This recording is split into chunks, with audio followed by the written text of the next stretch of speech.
Okay, we're going to now go to our award section.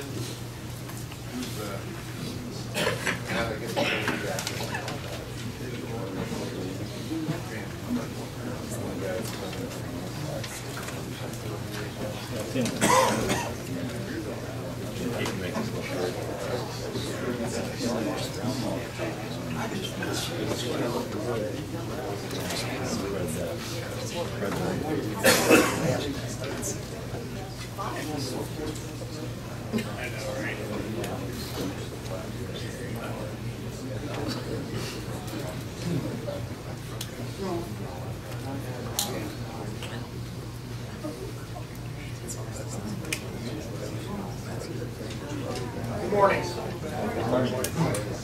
As I'm sure all the Game Commission employees know, this year we had our 120th year anniversary of the Pennsylvania Game Commission. And some of the employees had a great idea and decided we would do an anniversary reunion, which we held down in Gettysburg in June. And probably one of the highlights, we had the whole weekend down there. We had about over 200 people that attended that reunion, and it was excellent. We had current employees, some employees that were virtually brand new, and then we had some retirees there that had been retired for 20 years. And it was a great opportunity to interact with everyone. One of the highlights of that was at the banquet on Saturday night, we had a video which highlighted the last 120 years of the Pennsylvania Game Commission. And the individuals that put that together was Tom Bob Outdoors from Ridgeway, Pennsylvania. And they volunteered to do that at no cost for the agency, I might add, and did a tremendous job. And hopefully at the end of today, if our staff reports go quickly, we may even show that video because we did bring it along. And I think it's something that everyone should see. But in appreciation for that, I'd like to invite Mr. Tim Smith up, who is the owner and CEO of Tom Bob Outdoors, and Mr. Brad Clinton, who's the executive producer.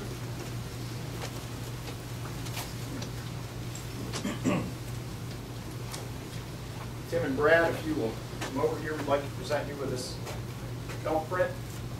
And thank you. And this is an appreciation. It's a tremendous video. Hang on. Totally in here, Al.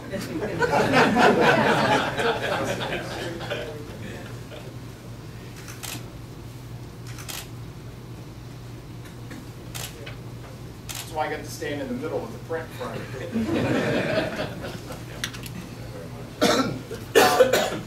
Brad and Tim, if you guys just take a minute to talk about Tom Bob Outdoors and what's going on. And for those of you that don't know, they videotaped the 2015 conservation elk tag hunt, which just came to a conclusion on Friday morning. I understand it was some phenomenal hunt. What's that bull green score at? 436 inches. So it was a pretty tremendous hunt. Brad and Tim filmed that. And if you want to talk a little bit about Tom Bob and where these I'll things take are the coming elk out. hunt. You take the Tom Bob. I'll take the elk hunt. Well, I appreciate it, especially the fact that I asked if we needed to do anything coming down here for this meeting. And they certainly told me that there would be no public speaking. That's the only way you would come to it. But to give everybody a little background, and some people are familiar, some people are not familiar. I come from a powdered metal background. I have a powdered metal plant in Ridgeway, Pennsylvania, and we started doing a number of products for the outdoor industry. As things progressed, I decided that we're going to develop a line instead of just selling the products to other people to produce or to market. I brought Brad on as a marketing director, and from there we got into doing a television program. It's the only national outdoor television program produced in Pennsylvania to my knowledge. There might be some others, but not to my knowledge. And we're now in our 4th season broadcasting nationally on the Pursuit channel. as well as we just got picked up by Root Sports. We're now on Root Sports every Sunday at 11:30, as well as the local ABC affiliate out of Johnstown. So what we have done, we've kind of brought the Pennsylvania outdoor experience to a national audience. It never really has gotten that kind of exposure before, which has always baffled me, because with all my dealings with the heads of Remington, Winchester, Federal Cartridge, they all understood that Pennsylvania was one of their most important markets.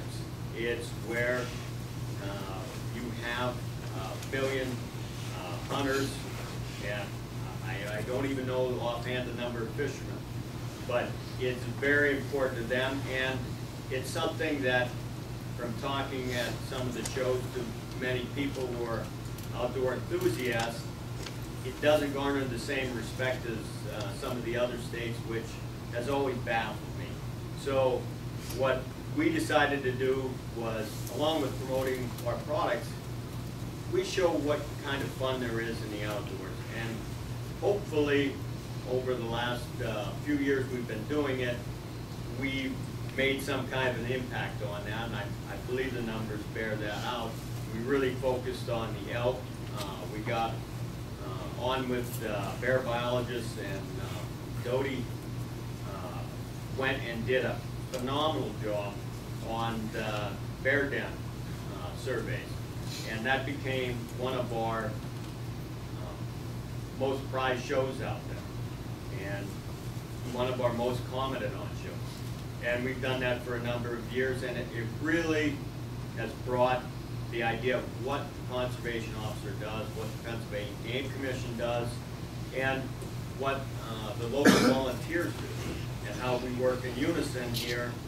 And a number of people from across the country have commented on how well that seems to have worked, and how do you do that?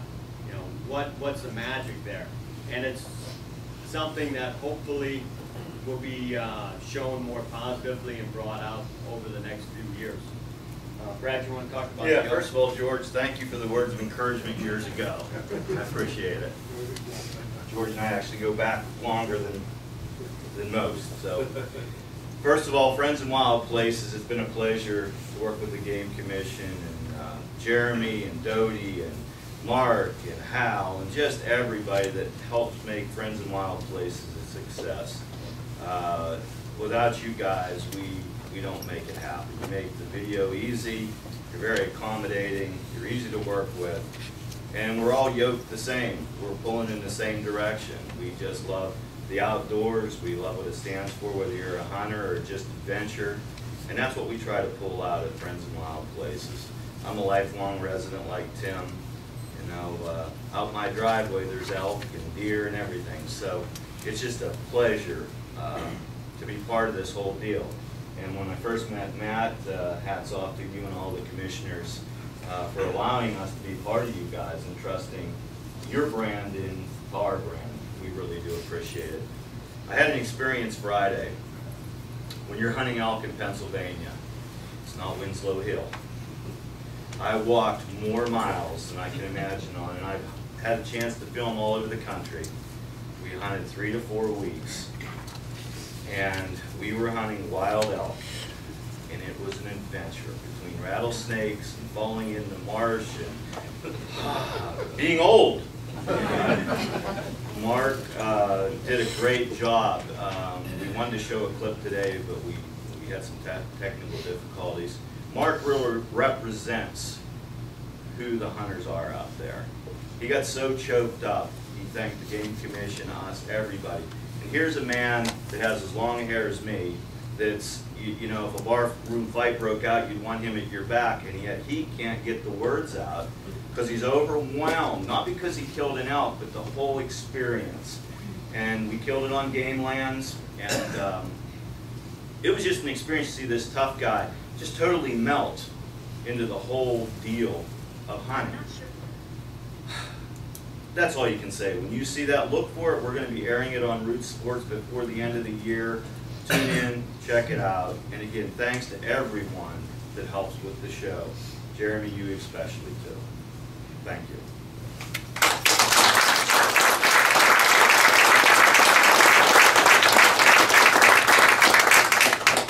I better carry that since you're the boss, huh?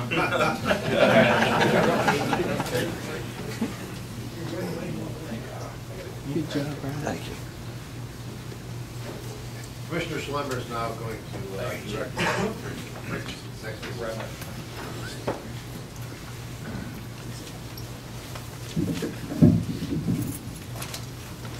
Thank you all for coming. I've been waiting a long time for this. I want to tell you a story before we get started. Born and raised in Punxsutawney, Pennsylvania, my brothers and I were raised on the Corey farm. The Corey girls farmed it, and they had a piece of ground called Corey's Round Top, which got adopted back in 1887. It was called Golfers Knoll. Okay. By the way, my brother David's here today in the back to share it. He was the last person to have property on Golfers Knoll. Anyway, everywhere I've gone in the world, frankly, that I've talked to, people in South Africa that I've talked to, recently in Ireland, where are you from? Most people say Pennsylvania or the United States. I said Punxsutawney. And most of them say, yeah, that's the home of the groundhog. Absolutely unbelievable what these guys have done. One experience I had about 20 years ago, I went to the Bahamas. And we were in a storm, so we put into port. It was supposed to be a 3-day shot, 3 different ports. And they couldn't leave. And they said, well, go ashore. So they had some tours to take and what have you. And we took off, and we came back, and the ship was gone. Yeah. So was my passport, so was my money, so was everything, and nobody knew I was even missing. So I had to get a hold of the consulate, and that was an all-night job. I had about 35 cents in my pocket. I called home to my son and said, find my American Express number, and he finally did that. I had to give the key to it. I mean, it had to come with the combination of safe was. And we finally got the consulate at a ball, and she said to me, how do I know who you are? Where were you from? And I said, Punxsutawney, Pennsylvania, home of the groundhog. And she said, you couldn't make up a lie like that. That's a true story. Okay? So anyway, with that, I would like to introduce today Katie Donald. Katie's the nuts and bolts executive director. Wave back there, young lady. She works the booth every day. Am I correct? Absolutely, full time. Okay. That being said, Bill Dealey.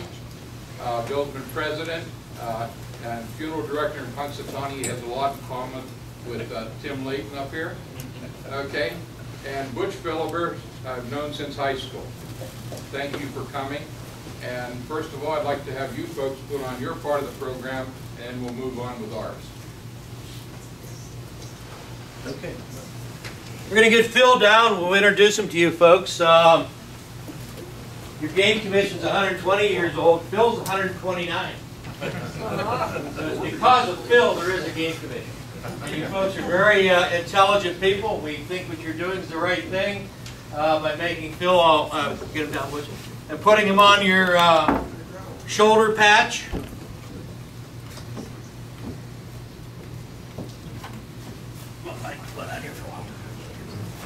We don't recommend you do this. Punxsutawney Phil, he is a vegetarian by nature. We do have an apple here for him also, to little something to chew on here while we have lunch also too. Vegetarian by nature. Most of you folks like to put them in your crosshairs, you know what I'm saying? But we're going to talk to these people next about no groundhog hunting. So you're wanting to extend seasons and do other things. We want to go the other direction. But no, we thank the Game Commission for being part of this, recognizing us, doing whatever. Punxsutawney itself is a town of about 6,500 people. If you look at us on the map, we're like a hub. All these little towns coming in, their state police, our hospital, or school system, whatever. And truly, if you do go anywhere, they do recognize the name Punxsutawney. 2 years ago, right north of here, up in Siegel, PA, which is north of Brookville, Miss Pennsylvania was from this area. And she said, I was having one hell of a time. She said, everywhere I went, she said, I would tell them I'm from Siegel, I'm from Brookville. So she finally said, I'm just north of Punxsutawney. But no, thank you very much for having us. Thank you very much for being part of the program. Phil will come out every year, February 2nd, either see a shadow, which means 6 more weeks of winter. If he doesn't see a shadow, it means spring's right around the corner. Lately, it's been 12 weeks of winter, but here, if you're going to get a visual picture, I'll do it this way. There you go. There you go. Get that in it. There you go. Hey, thank you very much for having us.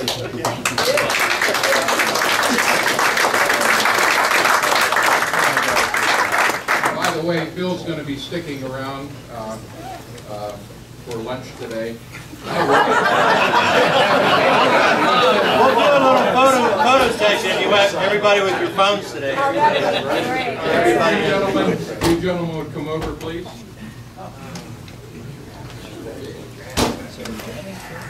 Katie? Bob, Come up here with us too. I had one question. Go ahead.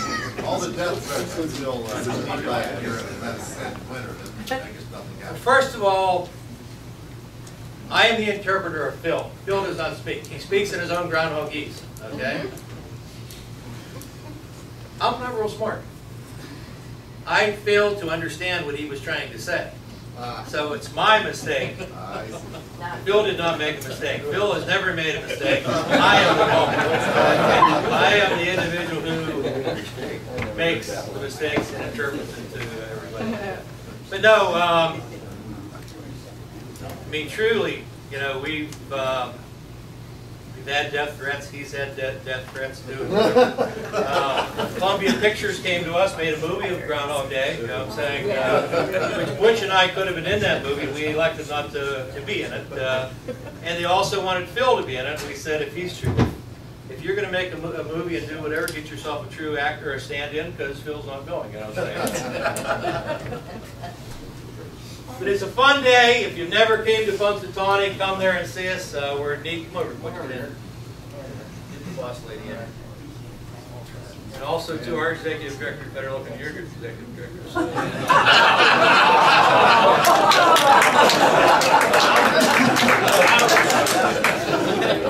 Oh my God. Okay.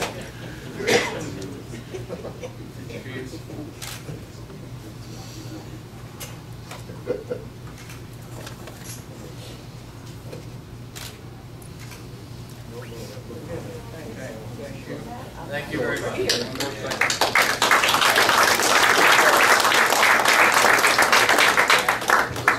Batch of the year.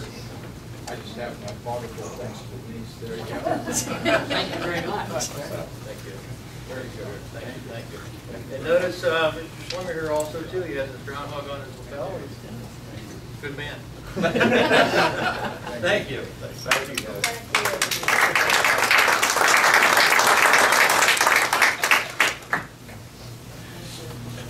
Bruce Palmer will take over the next section of our program.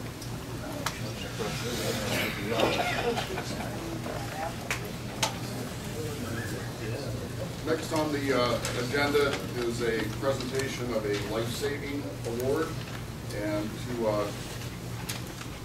talk a little bit about it and introduce the award recipient. This is Land Manager Shane Hoaglander from the Northwest region, supervisor of the individual that is going to be receiving the award. Shane. Last time I had the opportunity to nominate somebody for a life-saving award, it was because a game commission employee saved my life. And so I'm inordinately aware of the benefits of living in a benevolent society where people will sacrifice for others. And today we're here to recognize one of those people, Garrett Shaw, Game Commission Food and Cover Worker in Erie County. And I just want to read to you a brief synopsis of what Garrett did. So, on the evening of August 18, 2014, Garrett was fishing from his kayak at Eaton Reservoir in Erie County. There was only one other boat on the reservoir, which contained a couple from northeast PA. As the evening was winding down, Garrett noticed the boat had capsized and the man and the woman were in the water. The woman appeared to be panicking. Garrett quickly paddled over and calmed the woman and towed the boat full of water and the two victims safely to shore behind his non-motorized kayak. The victims were not wearing their life vest when they capsized. The fact that one of them was panicking would indicate that things may not have turned out well had Garrett not been there.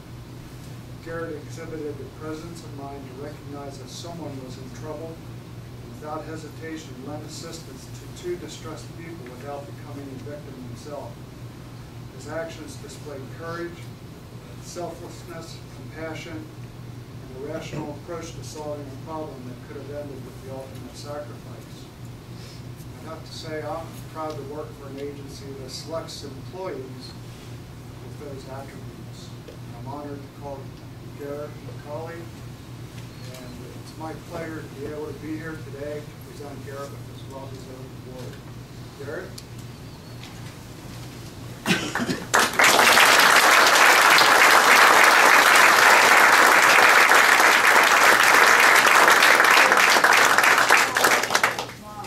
Life-saving award presented to Garrett Shaw, given with pride on this day for his immediate response to saving the lives of a man and woman after the boat had capsized at the Eaton Reservoir in Erie County.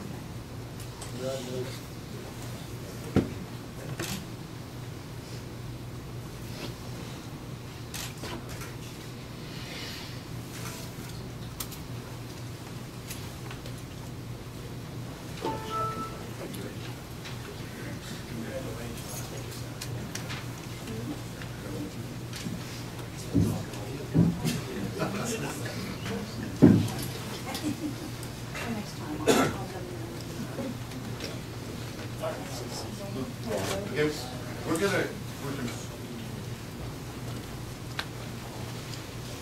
Okay, we're gonna go to our staff report. Pete, you want to come up for introduce your scoring? And I heard Commissioner Layton made a wisecrack. He said, I've been talking all weekend and trying to keep me to 20 minutes on the clock here. You guys are really putting me under the gun.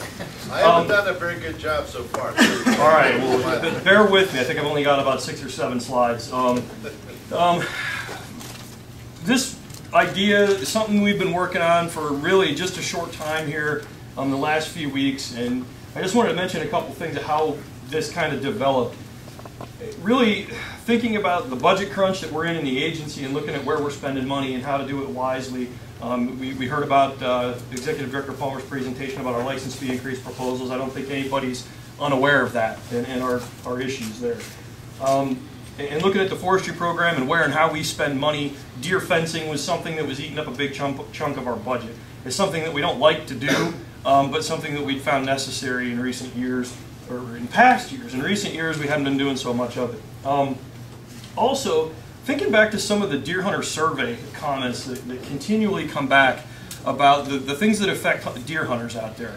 You know, lack of time, a lack of access, a lack of game, those kind of big 3 things that I, as a deer hunter, really think about, and really trying to think about what can we do as an organization to try to help hunters have a better experience, help get them better access, you know, and accomplish multiple objectives. Let's see if this clicker works. So really what we're looking to do with this idea is enhance the hunter experience on our state game lands, try to provide hunters some better access on game lands by trying to get some more additional roads opened up to where we've been doing our habitat improvement work. And assist hunters by cutting down on their scouting time. Something we hear a lot of, the hunters don't have a lot of time. So if we can give them a tool to better help them get into the best spots, maybe that cuts down on their time.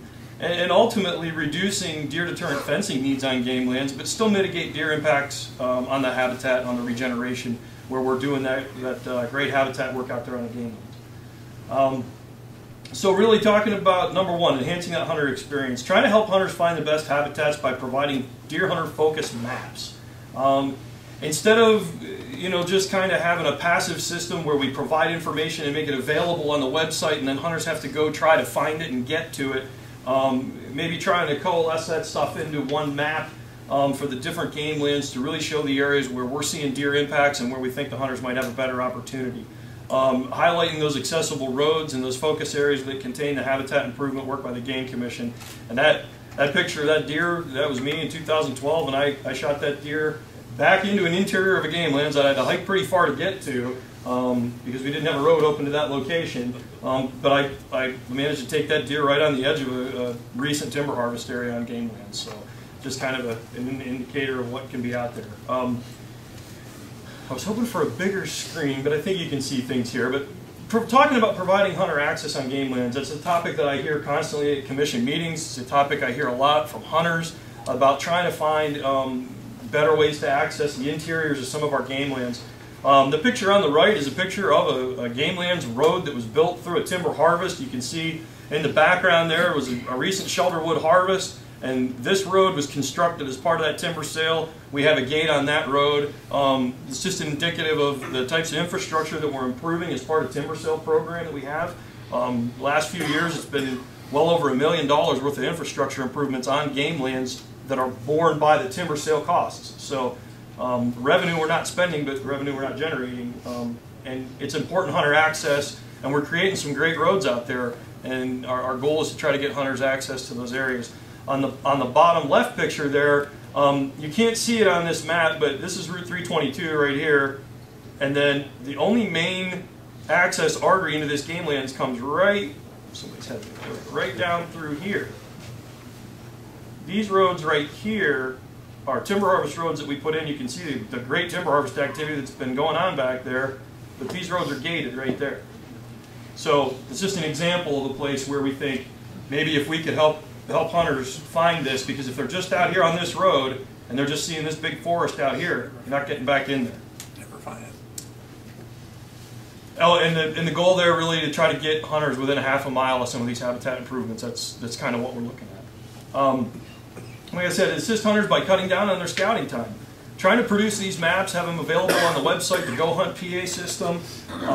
We're looking at trying to get them as an interactive layer on that mapping center in Go Hunt PA, where hunters real time can pull that down and upload it right onto their smartphone app and have that as a layer in there. And for the hunters that don't have the computers or the smartphones, it was interesting. I was at my local vets club in my hometown the other night and listening to a bunch of guys talk about not having computers, not having smartphones, never getting into that stuff. And I kind of took my smartphone out and hid it because I didn't want anyone to see it. But I'm kind of on that generation that just came in on the cusp of all the technology, and it's a great asset. But there's a lot of our hunters that probably don't have access to it. So maybe we can produce some hard copy maps and have them at the regional offices there for hunters to pick up if they swing by a regional office. And number 4. Looking at reducing those the deer deterrent fencing on game lands and still mitigating those deer impacts. The trend we've had over the last several years is we're taking down more and more deer fencing and taking down more than we're putting up every year. I'd like to see that to continue. The only thing I hate more than a deer fence is seeing a habitat improvement project suffer because we didn't protect it from high deer impacts. So if we can cut the cost of fencing and fence maintenance, give deer and other critters the full utilization of those habitats, aid in developing those healthy and diverse habitats that John Zemian was talking about that all the critters need, and ultimately having a higher carrying capacity on the landscape so we can have more deer. That's what we really want, is more of everything, and we get there by having great habitat. So if there's other ways to do that other than using deer fencing and excluding deer, using our hunters in a positive way, helping them have better experiences, I think it can really all come together. Again, this is just a kind of a template example of what a deer hunter focus map might look like, highlighting those roads, drawing some hashed areas in there around our habitat improvement efforts where we think hunters might have a better opportunity to find some deer. Looking at maybe putting some signage up. This is like I said, I keep saying maybe looking at, this is really something that's really developed here just in the last few weeks. So it's been kind of a rapid process. We're trying to get some of this stuff done and get it out there for this deer hunting season. So a simple sign like this will let hunters know when they're at the spot. And the thought is not to ring this whole area with those signs, but maybe one right out here at the gate coming off the main road, and then one at a parking lot once you're in there letting you know you're at the spot. So something like that. That's just an example.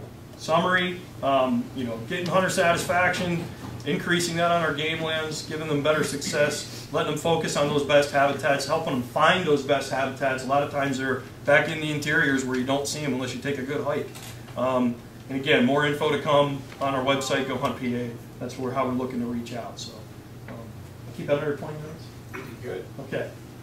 Rapid fire. Questions, comments, concerns, complaints?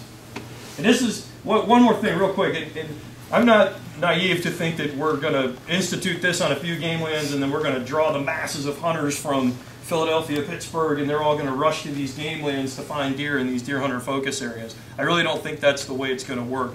I think what the real value here would be to those hunters that already hunt those areas, that already hunt around those game lands, maybe don't hunt that game land specifically, but maybe that township, that county, they see one of these, they might say, yeah, I got an extra day, I won't hit the same spot I always hit, maybe I'll go try a different spot. I really some of this stuff came from thinking back to the past, early 1990s when I was in high school, and driving over to the National Forest and grabbing one of the maps that they made back in like 1990 that had some black diamonds on it that wanted hunters to focus on certain areas. This was long before the DMAP program.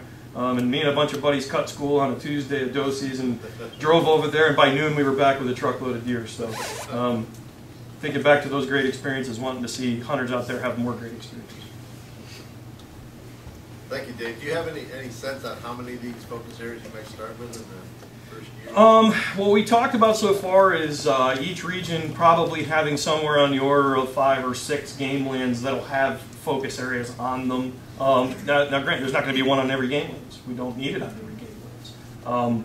There might be some regions that have one game lands that has multiple focus areas, maybe from different ends, depending on how big the game lands is. But I think, somewhere on the order of, one of these in each one of our land management groups that needs it. So there's approximately 5 or 6 land management groups, I think, in each region. So that's really what we're looking at. And we often have problems with deer affecting regeneration. We've heard numerous people talk about the DMAP program today. There's more than one way to solve those issues. And one of them is by the size of the cuts. The other one, which is pretty addressable by most of us, is to get access, get people there. We can see it easily in all of our tours around. You're right next to easily accessible areas. We get good regeneration. You go perpendicular to that road a half a mile, you're okay. You go a mile and you're facing serious challenges where you're talking about fencing. And so I guess I'd rather put our money into access rather than fencing. Yeah, and we've made great strides when you talk about the size of our habitat work projects. I just ran some numbers, look back to about 2002, 2003. Average size of our timber sales back then was about 79 acres. And over the last 3 years, the average size of our timber sale projects is up to about 180 acres. So we've made great strides in that arena. Now we're looking to capitalize on that and help hunters find those spots and really take the next step too. You face the same challenges that the foresters on the federal lands and state lands face, and I believe, and I'm very proud of the Game Commission for addressing those challenges pretty well. I mean, you still have some fencing, you still have some issues with regeneration, but you're doing a very good job, and I think this is like the next step, the next really big step to going in addressing those issues. Thanks. Without people.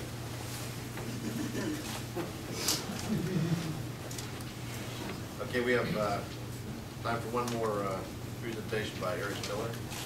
Okay, next up we've got Eric Miller. Eric Miller is assigned to the Habitat Division out of Harrisburg. He's the Public Lands Section Chief. And you've got a presentation on the, an update on the trails meeting that we had recently. Yep. Thanks, Pete. Good morning, Commissioners, executive staff.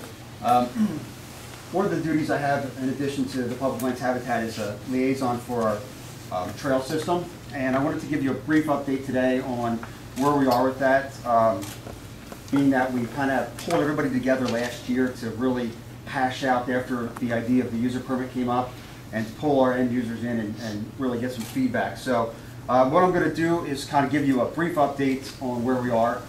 Hopefully I'll be as short as Dave was. I don't have many slides. So the first thing I'm going to do is kind of go over what, or exactly how we split the uses or determine uses on game lands.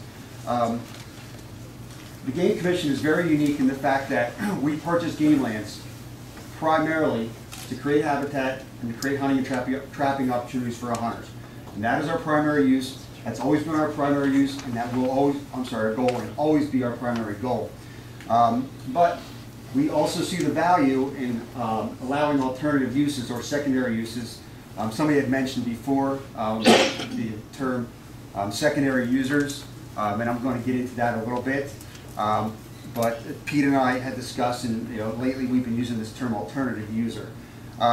So primary uses are provide habitat and hunting opportunities to our Pennsylvania sportsmen.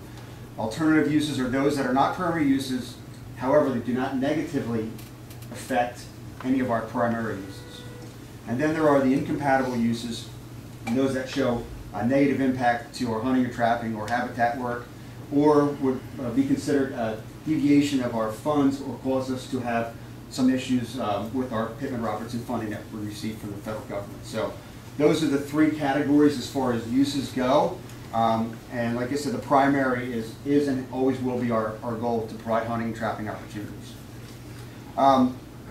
So we have, to make sure that we are meeting those objectives, we have state regulations in place. They require secondary users or alternate users to stay on designated routes. And our routes are previously indicated with these signs. An orange sign with the circle basically saying no, you can't ride here, or the green one which says this is what's permitted. I see Bud here, I did see Gwen, there's Gwen back there. They know that these things are pretty good collector's items. So every time we put some up, they somehow disappear, and I'm sure hang in somebody's barn. So that was one of the things we've always discussed, is how do we improve that. So we're going to touch on that a little bit as well. But as far as the regulations go, one of the strict regulations is individuals are not permitted to use the state game lands for any personal profit from commercial activities that are inconsistent with the intended use. And you're hearing me stress a lot about primary use, and this is something when I meet with all our trail groups, I stress this all the time, because most people, and I still feel this way today, are unaware that we actually have primary uses that are intended for three major things. So, here we go. So, regulations went into effect in February of 2003. Basically, this is a list of everything that you can do on game lands, and it's there's orange signs that you see at every parking lot. The rules and regulations for game land use are pretty much everywhere. If you're parking in an approved parking lot, you're going to see those signs. These are just a few of the rules.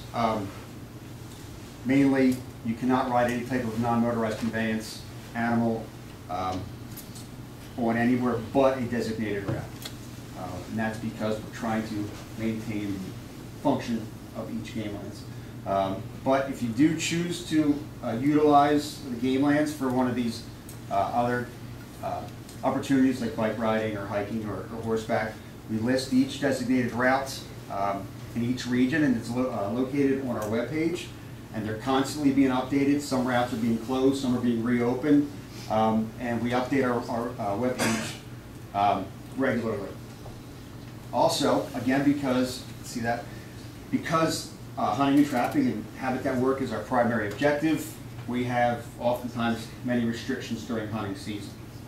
However, these rules don't apply if you are actively and lawfully engaged in hunting while on game lands.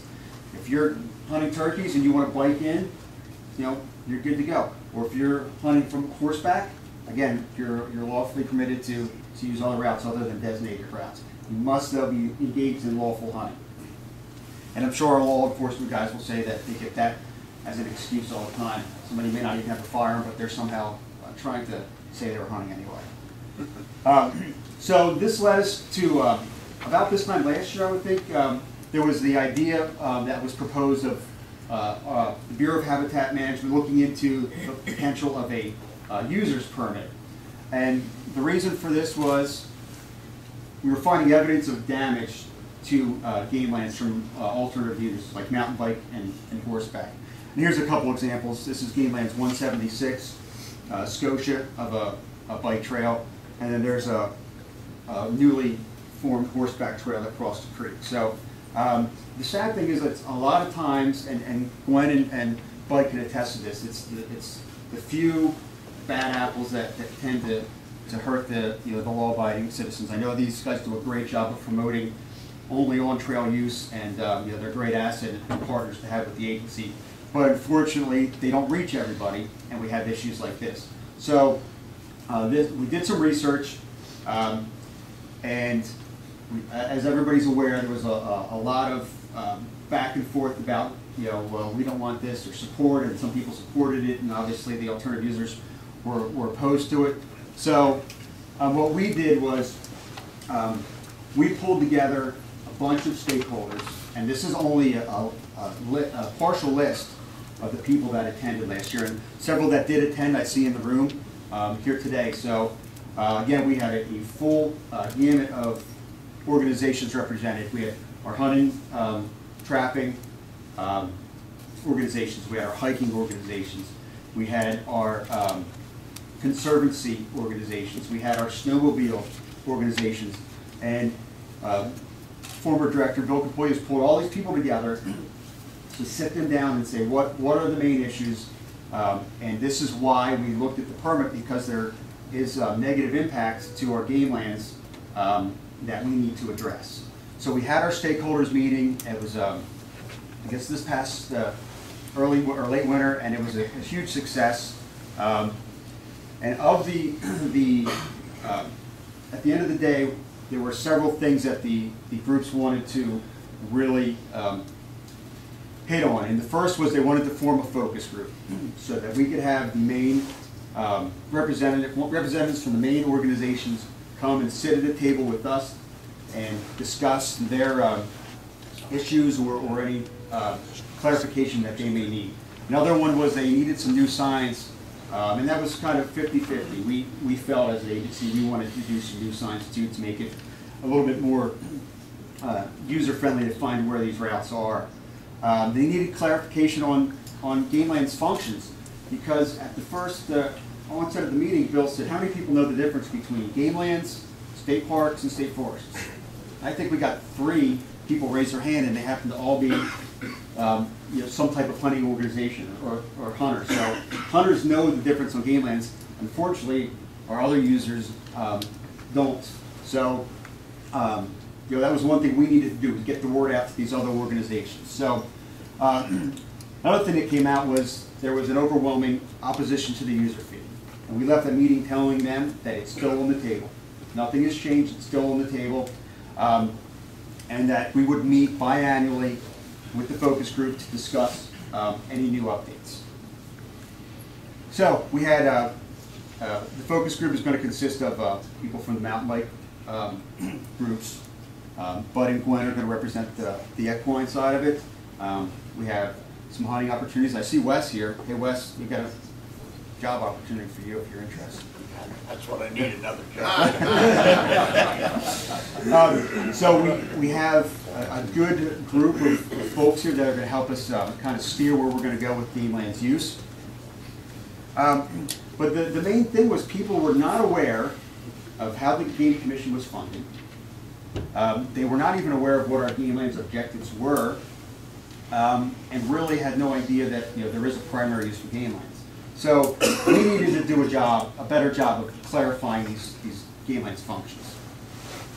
And hey Wes, look at that, I got these guys up there already. I know. So right now our focus group consists of, knock on wood here if Wes says yes, United Bow Hunters of PA, Pennsylvania Federation of Sportsmen's Club, the International Mountain Bike Association, Bud and Gwen for the PA Equine Council, Appalachian Trail Conservancy, Keystone Trails Association, Wildland Conservancy, Western PA Conservancy, the Glendale Snowmobile Club, and the Sierra Club. Those are all the groups that are now currently sitting on our focus group. And again, we have all facets of game lands use represented on this focus group. So the first thing we wanted to do, and Pete and I worked on this right away when he came on board was we need new trail markers. The other ones were kind of small, inconspicuous, they became collector's items. We needed something that was a little bit bigger, a little bit easier to get to a tree, and they're easier to read, more informative. And the toughest part, believe it or not, was the color coordination with DCNR. This is no lie. They have a red trail marker that says you can use this trail. So anytime you're going to see green or red, you're going to think, hey, no red, I shouldn't go there. Well, not the case. They have several trails marked red, and they happen to come from the state forest on the game lands. So we needed to figure out how to coordinate that, and it was a lot of fun. So what we came up with is instead of a red sign, we went with yellow. So basically, you see a green sign like this, and these are going to be 4 inches wide by 8.5 tall. So they're a little bit more easier to see, and they're descriptive. You see this coming off of a state forest onto a game lands, you know you're on a game lands trail, and you know what you can ride there. If you don't see a snowmobile approved trail, you can't ride there. And these signs are going to be marked where a trail may come off a state forest, but it's not open on game lands. So again, I think we've done a pretty good job of coming up with some larger signs that are going to be a little bit easier to hang. Hopefully they don't become collector's items. And they're going to be a little more descriptive than the other ones. So this was the first thing we did coming out of that focus group. The second was, as I mentioned earlier, a lot of people didn't know what game lands were intended for. They had no idea that game lands are strictly, primarily hunting, trapping, and habitat. That's what we do as an agency.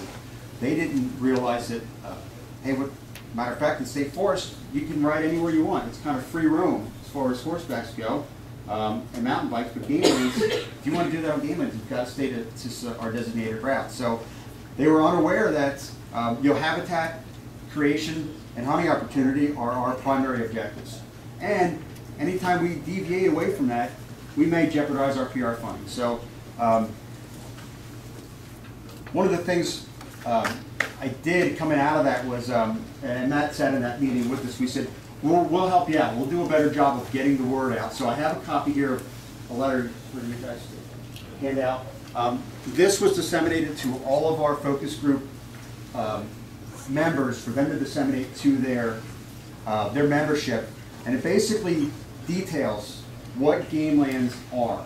Because a lot of people didn't know, and that was one of the questions that the focus group members brought up was, help us help you, help us get the word out to your members. So we drafted this article, and just last month or the month before got it out to our focus group members, and they're getting it out into their newsletter. So hopefully this is going to help those people who don't get to come to meetings or don't buy a hunting license and get a chance to read the digest about what game lands are intended for. Hopefully this will steer them in the right direction. So that was sent out to them last month along with the pictures. And then the last thing is we wanted to meet biannually with these focus groups to go over things they may run into on game lands or issues that their membership may have. Or for us, it's a chance to give out more updated information. So the next one we have scheduled is for the first quarter of 2016 at the PGC headquarters. And again, the main avenue for us to get the word out is this. Utilize the focus group as ever-evolving means to help us address the use of our trail system and still meet our primary objectives of providing hunting, trapping, and wildlife management opportunities. And then one last thing that we kind of discussed, and this is Pete's brainchild that I think was an absolutely brilliant idea, is these gate numbers. I don't know if you can see that there. There's white letters there on the right side of the post. We're developing a system so you can identify each gate. So for instance, there at the bottom of the screen, that's a description of the seasonally open road. We would list there, so it says 5 miles from Cold Springs Road to Route 154. In each of those sections, we would actually provide a gate number. So when people need to find out where that road is or if they're on the right one, they can look at the gate number and that'll be their starting point, and they'll go to another gate number, which will be the ending point. So we're getting that information out, and also it's going to help first responders if we have any incidents on the game lands. you know, it'll be a relation point for our first responders to get there. So that pretty much concludes our focus group update. I know Matt and Pete were sat on the first one, and I thought it went really well. And you know, we have a couple of our focus group members here, and we're glad to have you working with us. So with that, I'll be glad to take any questions on Ganglands use. Mr. Hoover? Yes. Just a question on what is the percentage, or do we know the percentage of hikers, bikers, horseback riders that belong to any of the focus groups? No, we don't. Unfortunately, that's the tough part, because you know the organizations do a great job of getting the word out To their members? Yes, to their members, and this we're hoping will go a longer way. But you know, they only have so many members, so we don't know per se which person may or may not belong to that club unless we actually were able to pull them somehow. And I think if we dug into it deeper, we would find that a very small percentage of the actual users belong to a specific group. I completely agree. Most of those people tend to be someone just out with their family for the day. And they don't have the opportunity to get this information. You're right. Yep. So that was part of the impetus in putting forth the permit, was to get that information out to the rest of the public. Sure. And I agree that, yes, a focus group works, and I think we worked through some of the issues, such as signage, with that group. But in the end, I believe we've got a bigger job to do in getting in touch with the people that are using the lands that are not part of that, or part of any of it. And that definitely came up in our focus group, because you know, they were saying we don't have the information, and our first response was, well, it's in our digest. It's in our hunting digest. It's spelled out on there, and you know, you don't buy a license. I know several groups or several members of BUDS buy a license every year, even though they may not hunt, but it's a way of getting that information. So again, that's a great point, because you know, we can't get it to everybody, and unless we have some avenue to do that, you know, it's going to be the few that are members getting the information as opposed to the majority that aren't. So. And I agree, and it's very difficult for someone that's not attuned to hunting to get the information, because they're just not arbitrarily going to go into one of our agencies and pick up a book, or go on our website, because specifically, if 99% of the people in those focus groups didn't understand, you know, what the game lands were, then you can expect that 99% of the people that are not involved in those groups are not going to know as well, and therefore they're not going to know to go to the Pennsylvania Game Commission website to get information on when they're allowed, what the activities are allowed on the game land. So we've got a lot of work to do. Yeah, we do. I think the focus group is definitely a good start.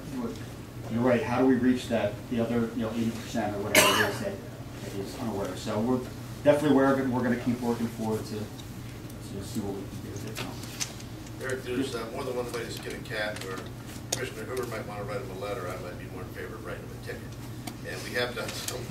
We have done some enforcement efforts. I think when it was brought to our attention at first, we really weren't. There was a lot of game lands we were not really doing any enforcement efforts. So we've had some enforcement efforts. Can you tell us how that's? So off the top of my head, and Rich, maybe you could help me out. I know they did. Was it Operation Talon, I believe? They did Operation Don't Tread on Me. That's Don't Tread on Me. Statewide enforcement effort. Do you have the information? Yeah, Pete has information on that, so let's email that. Yeah, there's been enforcement details around the state, and they've been highly successful with either citations or warning and curbing activity. But the message is really getting out there. I know that several of the regions have been employing trail cameras recently to determine what their usage is on these unlawful road trails, and the amount of activity is way down. I know there was one report of a trail camera that had, and this was a highly utilized mountain bike trail down in Carbon County, and they're down to almost no activity on that road trail there. There's another location that was over a 30-day or close to a 30-day period down there. So there's, they're definitely getting the message out. They're doing these details. I've heard other reports from officers that places that they would routinely bump into people, there's almost no traffic anymore. So I think we've been highly successful in getting the message out that we're not going to tolerate this behavior on these unlawful trails anymore. Thank you. Any other comments? We're going to adjourn till 1 o'clock. Department of Wildlife Management. Okay. Reports for the Bureau of Wildlife Management. I'm Wayne Rush. I'm the new Bureau Director for the Bureau of Wildlife Management. I've been here 2 months as of last Friday. Get a little closer to the microphone. I think Howard lowered it. I lowered it for me. Well, you don't have to raise that far. It's about the right height. How's that? Can you hear me now? Okay. So anyhow, we're going to have a couple speakers here in a minute, but before we start, I was going to just plop this small document up here on this table. I'm pretty old, you know, I had weight training. Yeah, I think on page 1,777, Commissioner Daly, who reviews it, he reviewed this document. I think he made, you know, he overlooked a couple of tense, you know, verb tenses in there. At any rate, this action plan is required for us to be able to get state wildlife grants. And there are 90 bird species and 15 mammal species covered in this, as Fish and Boat also has fish and some other species in here also. But for us to capture that federal money, we were required to have this plan. The Commission has already approved this. Like I say, Commissioner Daly has read it all over in detail and provided comments, which we incorporated. And so what this does, it enables us to capture about $750,000 of federal money that we can apply to species of greatest concern in Pennsylvania. So we've got that finished, and the plan will go through 2025. If anybody wants a copy, quarter page.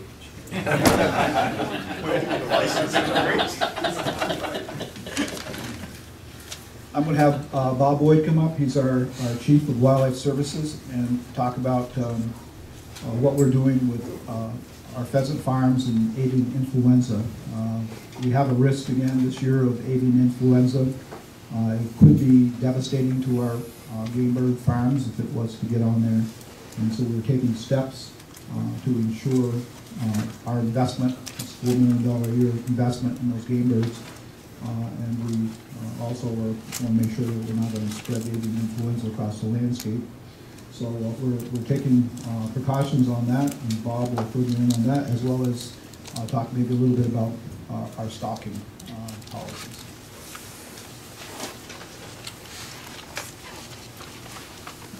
Thank you, Wayne. Afternoon, everyone. A little bit of light material here for right after lunch. I know it's kind of, everybody had a big lunch, but I hope to share results of activity that's been occupying our time for the past 2 months as we've developed these preparation and response plans for high-path AI. And at this point, I want to acknowledge our wildlife veterinarian, Dr. Justin Brown, who really, Justin's in the back there, did the yeoman's work of interpreting federal documents and Pennsylvania Department of Agriculture documents, guidance documents. There's, you know, every time you read one, it was 75 to 150 pages, and had all to do with commercial chickens and turkey operations. And to try to translate that into something about game farms was quite a task, and we owe Justin a great deal of credit and debt for getting through all that and getting us to where we are in the current planning process. What we're going to be talking about today, I'm going to go over some background information on high-path AI. It was already introduced here briefly this morning. It's a great concern for the poultry industry and us as well. We're going to talk about our biosecurity preparations, precautions, and implementations. Surveillance, we are looking for this disease in wild animals as well as on our game farms. I want to reassure everyone of that. And then response, so what would happen if we got it? There's some scenarios that everybody needs to be mindful of, and they're kind of serious. So first of all, I'll talk about this high pathogenicity avian influenza virus a little bit more. It's a new assortment of Asian and North American strains. There's actually 3 strains out there right now that are quite lethal to poultry. so it gets the high PAT designation. I call it a super bug. That's kind of a cute way of saying it. I guess Justin probably never used those terms, but I can get away with it maybe for a little bit. It's very lethal to poultry. We heard Jeff talk about 50-some million birds in the commercial chicken and turkey operations out west. 50 million birds, nearly 50 million birds have been destroyed already. It's a very lethal, and the response, trying to get out in front of this thing, is very lethal as well. There's some preliminary research out there on pheasants. It's even more lethal to pheasants than it is apparently to, say, commercial turkeys. From introduction of the virus to complete 100% mortality on a commercial turkey operation may take 9 days. It seems like that's only about 4 days in pheasants, so very lethal. In a sense, I think that's a good thing, because we are a wildlife management agency responsible for the health and welfare of all wildlife, and we want to do everything we can do to reduce the risk that we might be introducing this virus onto the landscape. So we're going to be aware of this virus very fast when it shows up on our farms, and we're going to be testing, and I'll go into more details about our testing just to stay in front of it a little bit. But in very short time, we're going to realize that we have a terrible problem going on, and we will not release birds from those farms. Good piece of good news, I guess, is the Center for Disease Control has labeled this a low risk to human health, and so that's reassuring. A little more on the virus. This can be transported in many ways, I think more ways than not. It can be transported in manure, dirt, dust carried by the wind on people, equipment, vehicles, other animals, feathers. The good news is it's not a particularly hardy virus in the environment. It dries out and becomes inactive, and it's quite susceptible to common disinfectants, so it's easily disinfected. But there are conditions. In a cool, moist, organic material, it can remain infectious for long enough for transmission. And so that's something that we need to be mindful of as we develop our precautions. Biosecurity principles.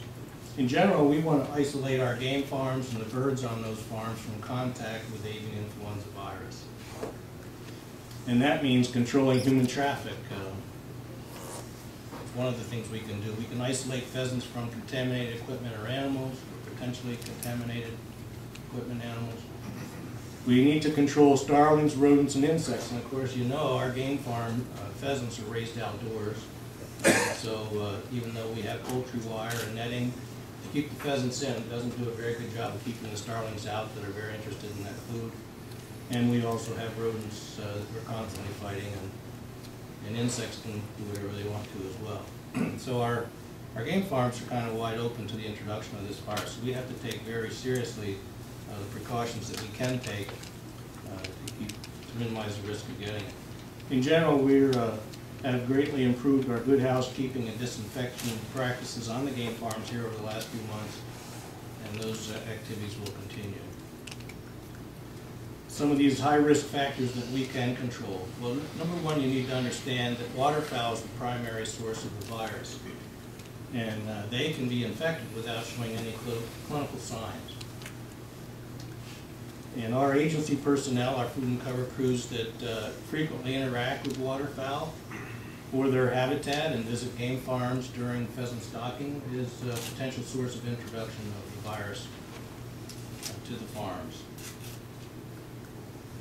So again, we need to focus on contaminated or potentially contaminated people, equipment, and animals, and that's where we're focusing.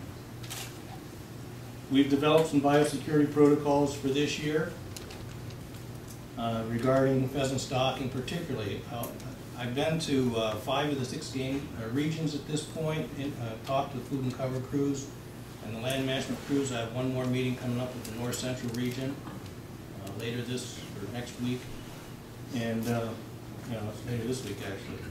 And so we've made an effort to get out and work with our food and cover crews, make them aware of these issues and significance of them, and because there are some changes that greatly affect the way they normally do things. We want these vehicles coming to the game farms clean. What that means, each vehicle must be power sprayed or pressure washed underneath to remove mud and organic matter, particularly vehicles coming from areas where there will be waterfowl. Management activities, this mud and organic matter can be a very important source of the virus. We're also cleaning the inside of the cab floors where boots and muddy boots come in contact, as well as the truck and trailer beds. They also must be pressure washed, and these are where the pheasant crates come in contact with the trucks. And there needs to be a record of cleaning kept in each of the vehicles. There is a book that maintains records of use, and we're going to add a little footnote in there regarding when cleaning occurs during the stocking season. So they get to the game farms, and there they will be disinfected. The game farm staff will be providing sprayers and spray, applying that to vehicle tires and wheel wells at a designated place on the farm before they actually enter the farm. And this will be allowed to soak for 5 minutes to take effect before the trucks can come on into the catch pen areas for loading.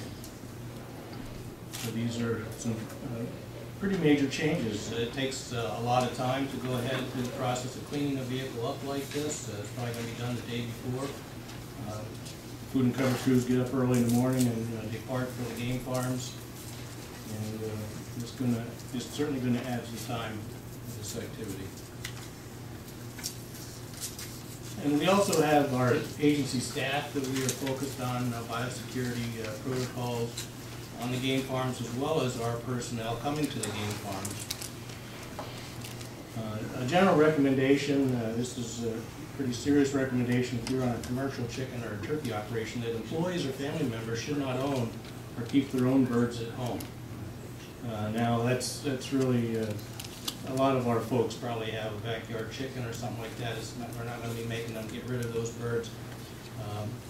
But they need to be mindful. The threat to their family birds is significant from the game farms, as well as their threat of bringing the virus from their farms to the game farm. A pretty serious threat, so they just need to take extra precautions if they're going to do that. And like wear freshly laundered clothing to the game farms and clean footwear. And keeping that clothing separated from clothing and footwear that's used for handling the birds.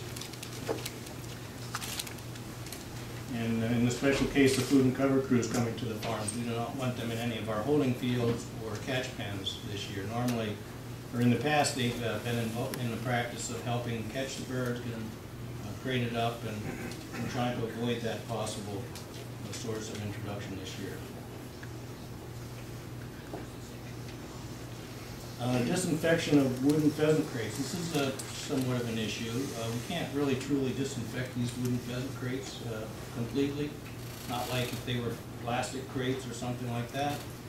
But our crews, our game farm staff, as well as the food and cover folks that store some of these crates for us, they do go through a cleaning process after the stocking season each year. They're generally shaken out, and some of them are washed. But drying, the good news is that drying through the course of the winter and summer, these months between stocking or use of those crates, serves to kill the AI virus. We're also adding the precaution of not placing crates on the ground where they might come into contact with waterfowl feces or mud. And this is going to be an important biosecurity measure this year. And as far as we're concerned, during the stocking season, as long as high-path AI is not detected on the game farm, and I'll share with you some of our surveillance plans here next about that we are going to be looking quite seriously for this virus. As long as it's not found on a game farm and the crates only touch clean truck trailer beds, we're going to consider them low negligible risk for spreading the virus. And this is something we may need to revisit in the future. We may need to convert to plastic crates. We need to check them out, make sure they're going to be good enough to handle our loading onto quite large trucks in cold weather when they could be getting brittle. That wouldn't work out very well for us. Plus, we need to make sure we get the right size so that the health and the quality of the birds inside them is maintained. Sometimes the crates can be too tall and we get a lot of damage to birds inside the crates. So we're going to have to do some work on this into the future. But they're very expensive too. So surveillance, looking for the virus. We're involved with many partners, Pennsylvania Department of Agriculture, USDA, Wildlife Services, looking for this virus in wild birds. We've been banding ducks in the spring. We've been banding ducks here in the fall. And we've been rounding up geese. In the process of all that handling of waterfowl, we do take samples. We've gotten nearly 2,000 samples so far just this year. And not all the sample results are in yet, but we haven't found any high-path AI in Pennsylvania. And we do find very low prevalence of low-path AI, which is normal. I'm talking probably less than 1% prevalence. And so we are looking. We have some results yet to get the results for this year. But as far as we know, there's no evidence of high-path AI here now. And where is it? Where was it last known to exist or last heard of? And where's closest to us? Eastern Michigan. We had some resident geese that were positive for high-path AI back in early to mid-June. And up in Ontario, there was 4 commercial poultry operations that were positive. And those places, I know the case of Ontario is about 120 miles. I'm not sure quite the distance for Eastern Michigan, but it's pretty close. There have been no positives in the Atlantic flyway yet at this point, but they're getting right on the edge. And you know, birds don't always honor those flyway boundaries every year. So we're looking forward to see what happens here this fall as the migrants come back down from up north. And there are many states and federal agencies that are looking for this virus, and nobody's heard about it yet as far as this fall goes. I want to focus a little more time on the game farms, what we're doing on the game farms. We routinely have surveillance for avian influenza exposure to the virus.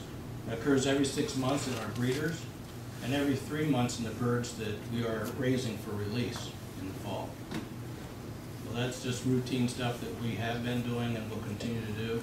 Also, mortality is monitored daily, and any atypical increases are investigated immediately. Again, this is something we do right now. So we are looking for mortality, and chances are if we do find this virus in our form, we're going to see this mortality peak up really fast. But the new thing for this year is that during the pheasant stocking season, we're going to get fresh samples from dead birds to our diagnostics labs every Monday morning so that the test results can be determined by the end of the day. So every stocking week, we're going to have test results every Monday. And generally, our stocking trucks show up at the farm on Tuesday morning to get the birds. We should have essentially a clean bill of health as of Monday anyway.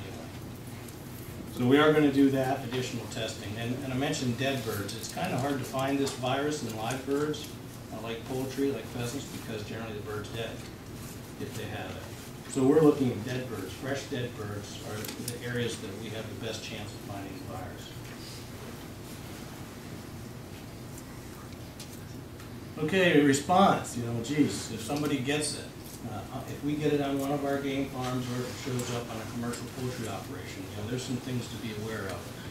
If a game farm tests positive for high-path AI, this is considered a foreign animal disease, and USDA will be the lead agency basically in this situation, beyond the scene in command of depopulation and cleanup operations. They'll be right there helping us out. And the depopulation is targeted to be completed within 24 hours, so there will be no birds released from that farm. And you can imagine if it happens soon in the season where we might have 50 to 70,000 birds on a given farm, that's going to have quite an impact on it. the pheasant stocking plans for the year, and it's going to be a terrible problem to deal with on the ground, trying to kill as many birds in a short period of time and dispose of them. We're considering many options for disposal, including composting, burial, and landfill. We don't know of any landfills close enough to our farms, I think, to be very helpful there. Depending on the soil conditions and where water runs off in streams, locations, will affect whether you compost or burial. Our superintendents have already been in touch with their county soil conservation district specialists and have a plan in place as far as whether they're going to be most likely composting or burial and where this is going to occur, and it varies by each farm. And we can repopulate a farm after 21 days of finding no live virus. Of course, it may take quite a while to get the depopulation disposal done, and depending on where we are in the year, we may not repopulate till next spring. We may, there's many different scenarios there, but it'll be very unlikely if we depopulate a game farm in the fall that we'll be able to repopulate for that season yet, for sure. Once that game farm is down for the fall season, is likely going to be down until the next year. But there's more to the story. And if a game farm is within 10 kilometers, that's almost 7 miles, of a high path AI detection, say in a commercial chicken or turkey operation, there will be a control zone established around that positive farm. And we may be in it. If we're in it, there's going to be all kinds of increased biosecurity testing requirements before we would ever be able to think about moving birds off of our farm out of that control zone.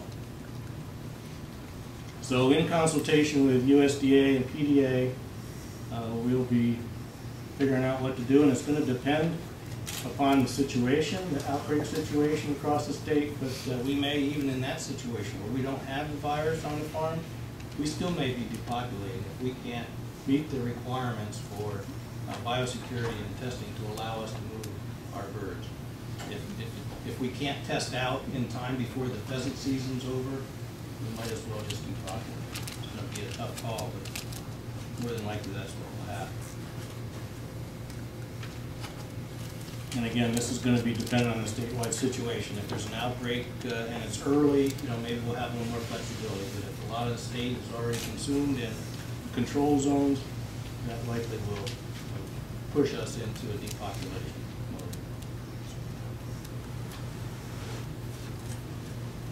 Other things to be thinking about, we will not be stocking any pheasants in a control zone. And we may not even be able to drive through them. These are some things that we're still trying to get figured out. But it might affect the route that a food and cover crew goes with their pheasants to get to a place that they're going to be relocating, but we will not be releasing pheasants into control zone. We're also working to determine on the private farms and hunter access properties if they have backyard or commercial poultry.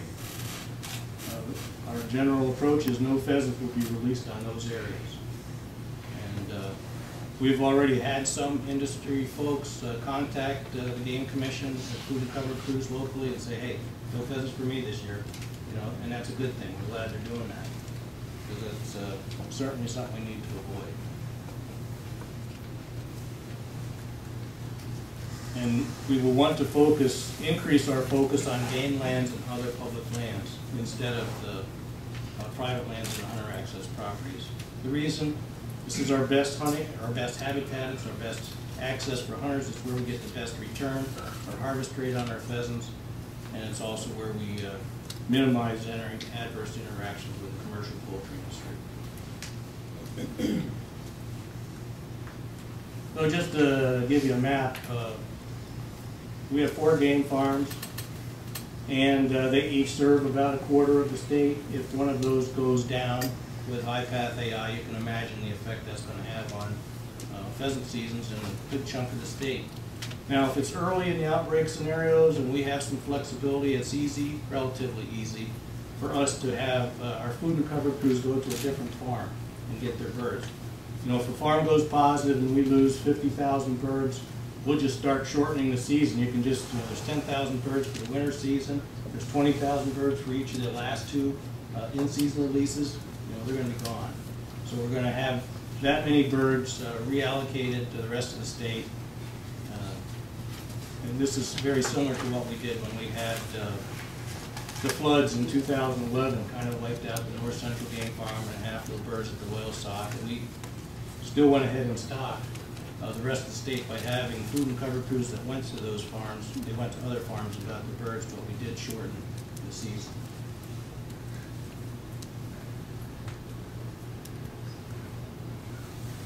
So, everybody's pretty awake on this one. Hey, mention about the bands. Of the bands? Yeah, mention to them about the bands. Yeah, Howard has a question.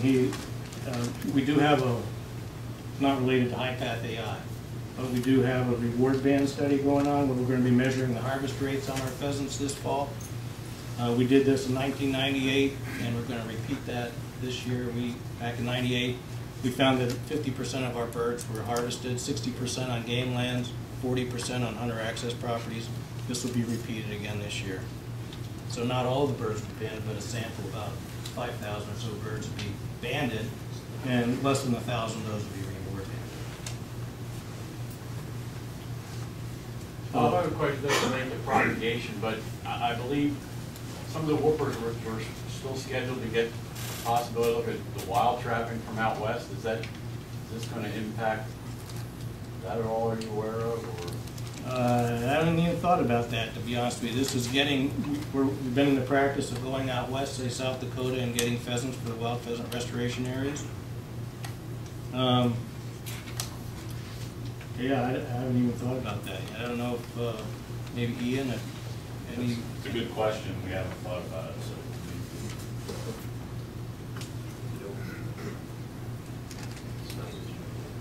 It's really not a big issue in the winter, I don't think, so that'll probably would occur after the outbreak is come and gone. I don't know. It's last year it got started in December in Canada, Western Canada, and jumped down. It's the other way around. It's worse in cold weather. Yeah. Well, this is I have Justin get up here and say anything he wants to say, but this is a unique strain of this virus, and we're not quite sure how to predict what might happen. Yeah, I'd say usually when we're talking about flu and waterfowl, we tend to see our peak around August to September time period when we're talking about low-path viruses that they maintain. This virus is a little different for some reason, and we're dealing with an N of 1 last year, so we don't really have good data on it, but for some reason we tended to see it show up around December and then pop up through March. We were dealing with the outbreaks in poultry until about June, July this year, but we're sort of seeing that December circulation and popping up, so no one really has a good explanation for that. I think it's just when everyone sort of asks the question, well, when do we know if we're out of it? When do we know if we're clear? Typically, if it was flu, I'd say through the fall, but with this one, I'd probably push it back a little just because of the unknowns. We're going to be keeping our eyes open for a while on this one. I heard you were going to pick up checked birds after they, Monday afterward, you stocked them. How are you going to get those birds to do that? That have been shot? No, this is on our game farms. Oh, just on the game farms? Just on the game farms Okay. is where we're going to be testing these birds before we release them. Okay. So there may be some birds picked up Saturday, Sunday, Monday morning, first thing. I see. And they'll be the ones going right to the lab. All right. I realized it was one of the ones that you stocked. I was going to see how you're going to get those back. Yeah, it's hard once you let them go to get them back. Right there after they're shot, then. Anything else? Keep going.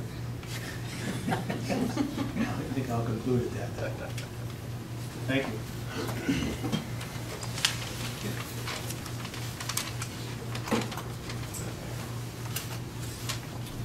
We have Patty Barber come up and talk about our osprey plan. And Patty's a endangered species specialist out of the Harrisburg office. As you know, we have osprey has been on the threatened endangered species list, and this is the process we go through in order to get species listed and delisted. And we've had some good success with osprey and all that we talked about. Water that good. Thank you, Wayne. Good afternoon, gentlemen. I practiced good morning, so I have and our continuing goal to have sustainable populations of, for me specifically, birds for current and future generations, we've been working on finalizing our osprey management plan. And since I last spoke with you, our public comment period closed. I think I hit a button twice. There we go. Our public comment period closed, and we received overwhelming support for osprey and the management plan, with about 87% of the folks responding supporting the plan. We did have about 10% of folks that didn't support the plan, but they were divided between two individuals that wanted the birds to remain on the threatened list, and one gentleman that very much wanted us to stop working on non-game species. Let's see here. The vast majority of the comments we received were editorial comments that, as we incorporated them, they helped improve the clarity of the plan.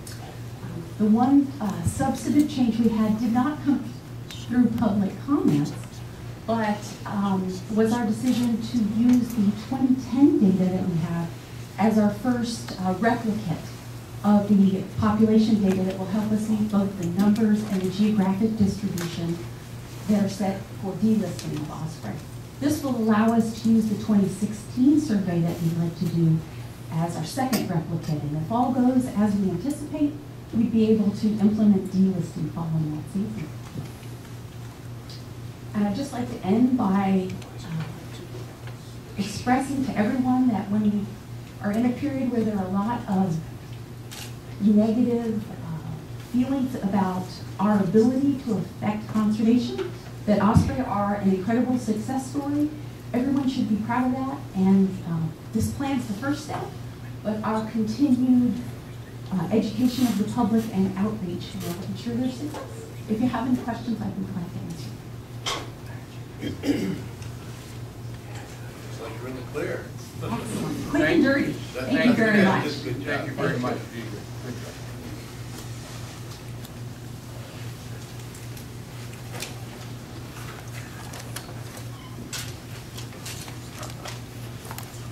Wayne, there was an article on here on the pheasant release areas, topic on the pheasant release areas that Bob on our agenda. Bob, could you come back and speak about that? You know what it is, Bob? Pheasant release areas? No. I think you kind of covered it. I thought that was the map, Bob. Oh, map. Oh, pheasant stocking locations map? Yeah. Oh, okay. Yeah, we're working on two maps right now. We're working on this year's map that we will get up on our website here within the next couple of weeks. We're in the process of getting it out to our food and cover crews to make sure that we have the dots in the right place at this time. So should be seeing that here real soon. And then the other one is we've been, again, as part of this exercise with the food and cover crews in each of the regions, there's a new application that Mark Niesner, the GIS specialist of the Bureau of Habitat Management, has developed, and it's going to allow us to capture all the stocking locations information through this coming season. Not just game lands and state parks and other lands under cooperative management with us, but also our hunter access properties. And that will be the basis for next year's map, when we'll tell folks, here's where we stocked last year, and this area is game lands 232, and it was stocked 7 times and got 2,000 birds or whatever. We're going to try to provide some information that will be helpful for hunters to make a decision on where they might want to try to go pheasant hunting. So yeah, that work is it's been delayed a little bit because of this high path AI response planning, to be honest with you, but we're still working on it and hopefully have a good product here soon. Thank you.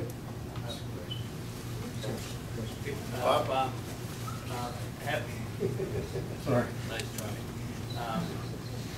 As far as stocking, I know we've talked before about pheasant stocking in the southeast region in Northampton County, Lehigh County. Have we done any work on attempting to find some locations to get some birds into those areas?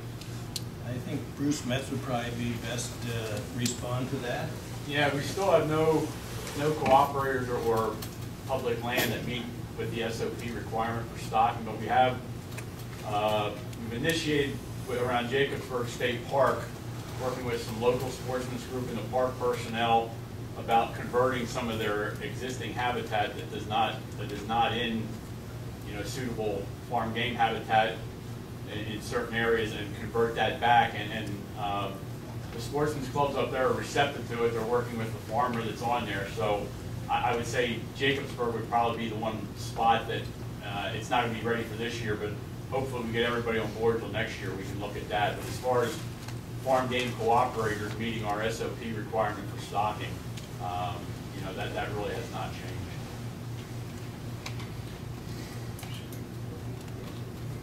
changed. Okay, wildlife protection will be up next.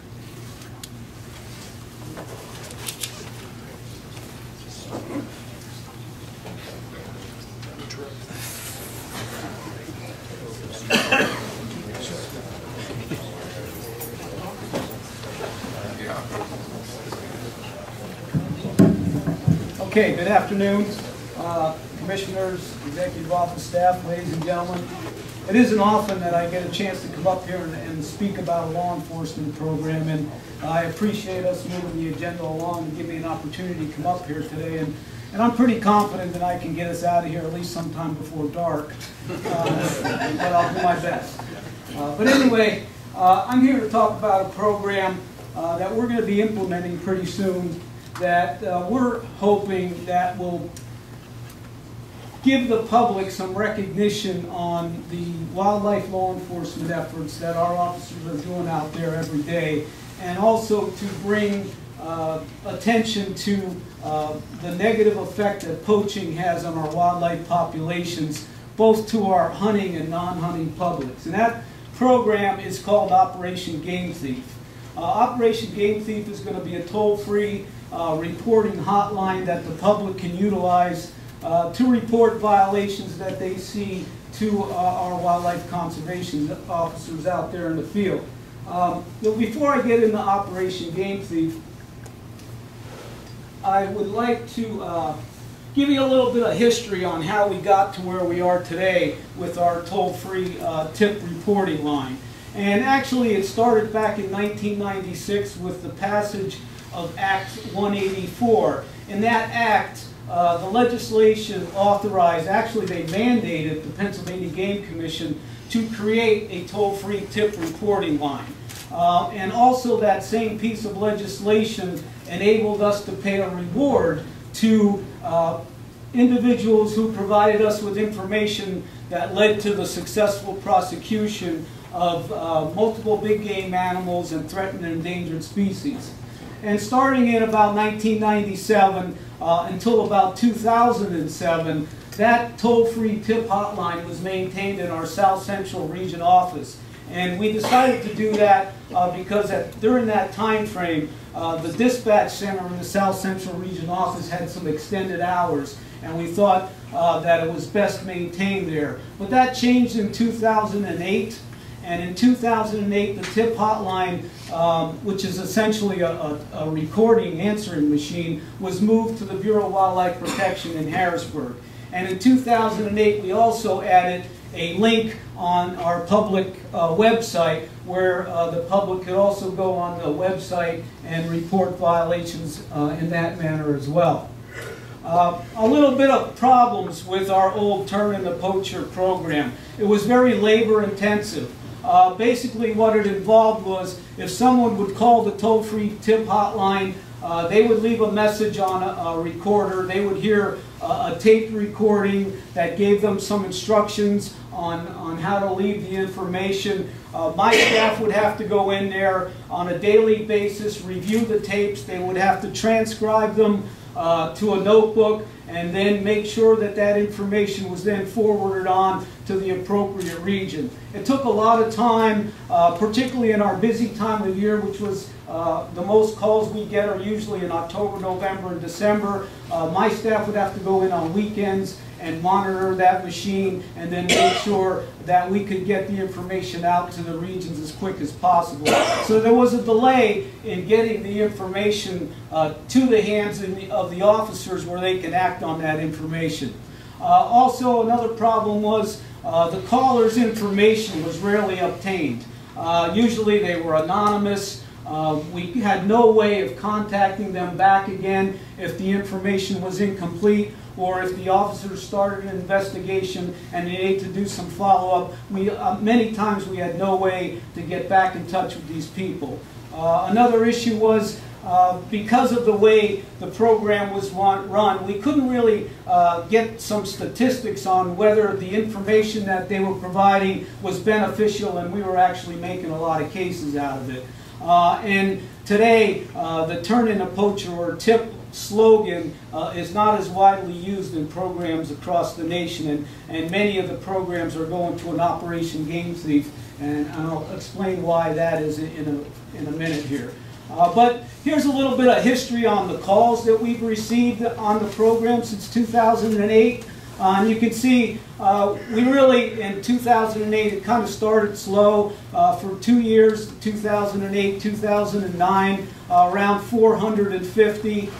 2010, it jumped up to about 550. But then we saw a pretty good jump there in 2011, 2012. My personal opinion, there were two factors that related to that increase. The number one factor was that the passage of Act 54, which was the increased poaching bill, gave a lot of publicity to wildlife poaching issues. And in late 2010, Wildlife Conservation Officer Dave Grove was killed in the line of duty while apprehending a poacher. That also brought a lot of notoriety to wildlife crimes and poaching incidents. So I think those two incidents accounted for that bump in those 2 years in 2011, 2012.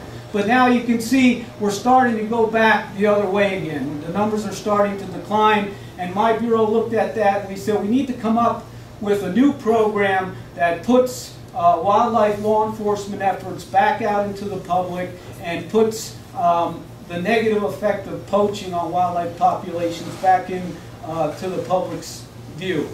And thus, Operation Game Thief. We've worked with the Bureau of Information and Education to design a new logo. This will be the face of Operation Game Thief. We hope to promote it through a number of different venues to try and get the public to recognize that this is a method that they can utilize to get involved with wildlife crime and reporting poaching operations. We've developed some promotional items. I handed some out. There were some available in the back room. A keychain, some stickers, and some other items that we're hoping to promote the program and get it back into the public's view. Why Operation Game Thief? Well, what are going to be the advantage of this new program?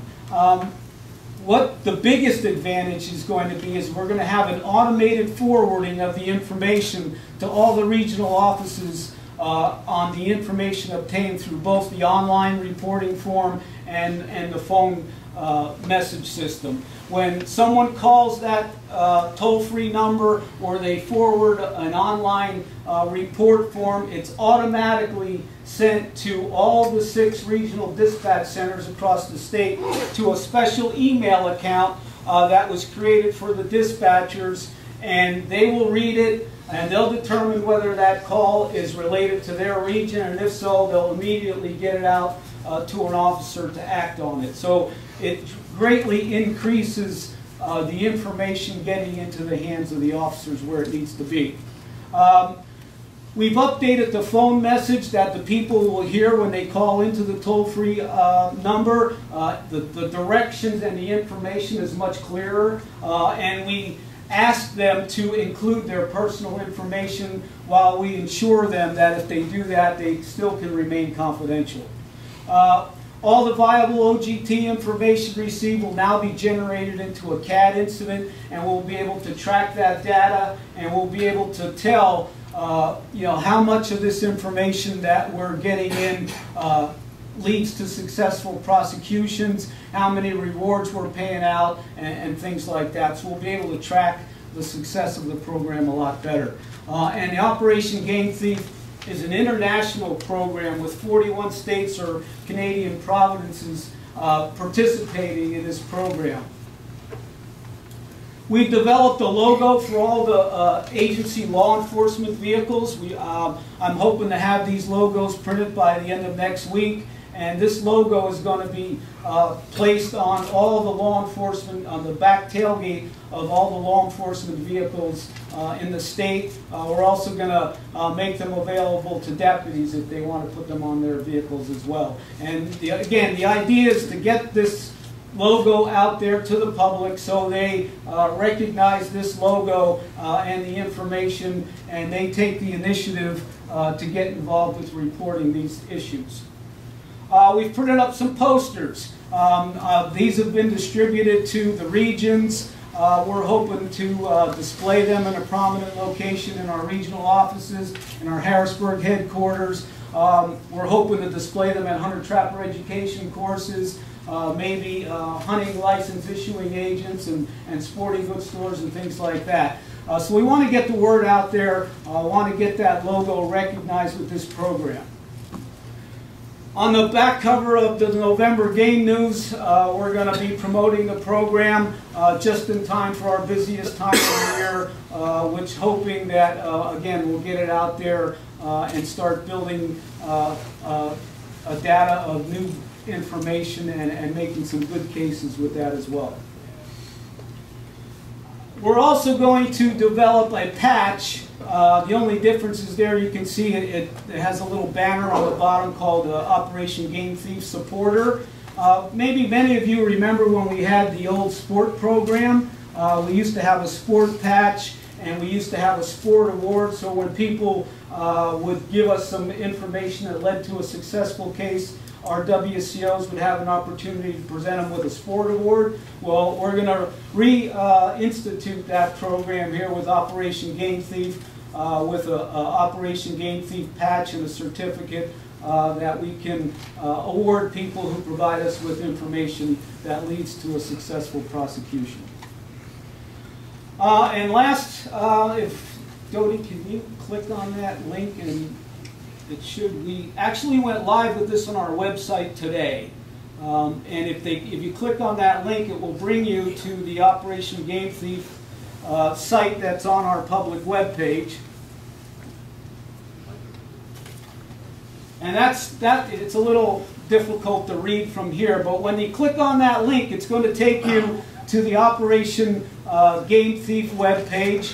And those two blue boxes, the one has the toll-free telephone number. If they elect, they can just dial that number. And on the other blue bar is if they click on that link, it takes them to the electronic reporting form. So they can do it either way. And the narrative there explains the program. It encourages them to call. And if they click on some of those links in there, it takes them to other information that they might find beneficial. It explains what type of information we need. And the whole process. It also goes into the reward system somewhat at the bottom. But we're hoping that this is provides a little bit more clearer instructions for the public, a little easier to understand, and hopefully will encourage them a little more to participate in that program. Okay, Dodie, you can close that out. Okay, I said earlier that Operation Game Thief is kind of the new slogan for many wildlife agencies for their poaching hotlines. And the reason is there's a national organization called International Wildlife Crime Stoppers. It's a nonprofit organization that promotes Operation Game Thief programs. The Pennsylvania Game Commission and 40 other states and Canadian provinces are dues-paying members in this organization. And what's pretty cool about this organization is that they're a nonprofit, and they have a lot of corporate sponsors such as Cabela's, Bass Pro Shop, a lot of other high-end outdoor marketing companies, and they do fundraising events. And then what they do is they provide a grant program for wildlife agencies to support their Operation Game Thief programs. We're hoping next year, once we get this up and running, to apply for a grant where we'll be able to purchase a display trailer that we're going to create what's called a wall of shame and an Operation Game Thief trailer that our field folks can take this trailer, which will be outfitted with a bunch of trophy heads that were poached and a lot of information on Operation Game Thief, and take it to county fairs and other I&E type functions where they can promote the program as well. This organization promotes and supports the Operation Game Thief program both in the United States and Canada. It's an international, and if you go to their link, when you come to their website, there's an outline of the state and the Canadian provinces that are members, and if you click on Pennsylvania, it takes folks right to our webpage where they can do the reporting also. And last but not least, the Operation Game Thief program, we put this together, and it's been truly an agency-wide collaborative effort between all the regions and the bureaus.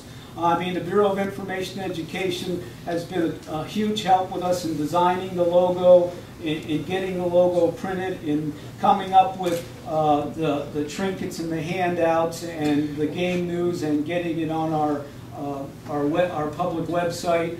The Bureau of Automated Technology was instrumental in setting up the email accounts that the calls and the emails will go to. The Bureau of Administration was a tremendous amount of help in getting a phone system that would transcribe the voicemails and get them sent directly to the regions, and participation with the regions in coordinating, setting up those email accounts and making sure that they promote the program within their staff as well has just been great. And finally, as you know, we just implemented a new 5-year strategic plan, and I believe that this Operation Game Thief supports at least 4 of the core goals of our strategic plan. You can see they're listed there. It puts wildlife first. It allows us to follow sound business practices. It allows us to better serve the Pennsylvania public, and it certainly will improve support for hunting and trapping in the future. That's our program. I'll be happy to answer any questions. Tom, is this like TIP? So TIP was multiple big game and threat danger. Are we going beyond that now? Well, we're going to encourage them to report any violation that they see. Unfortunately, the statute for us paying the reward limits us to paying the reward for big game and threatened and endangered species only. So the reward's not eligible for all the tips, but we're going to encourage them to call even for any type of violation.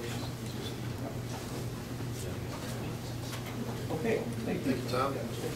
Steve Smith is our last delegate standing between us and the exit.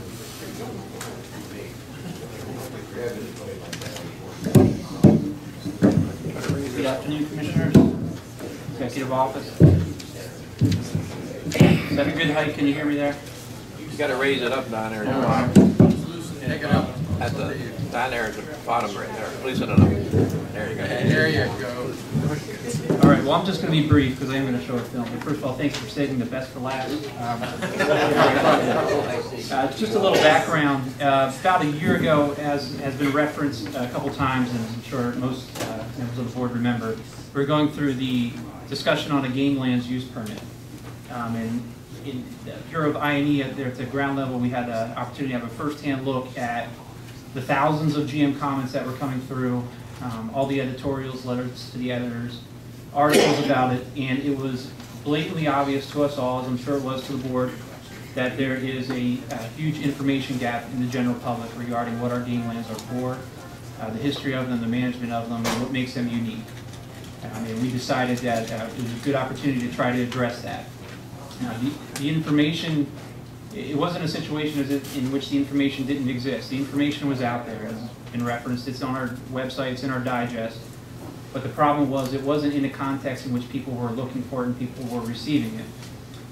We happen to have on staff some incredibly talented people who have put together award-winning wildlife films in the past. I'm referring to Tracy Graziano and Hal Korber. Hal, you're probably in a bad position for me to introduce you, so I apologize for that. It's his best song. Great timing.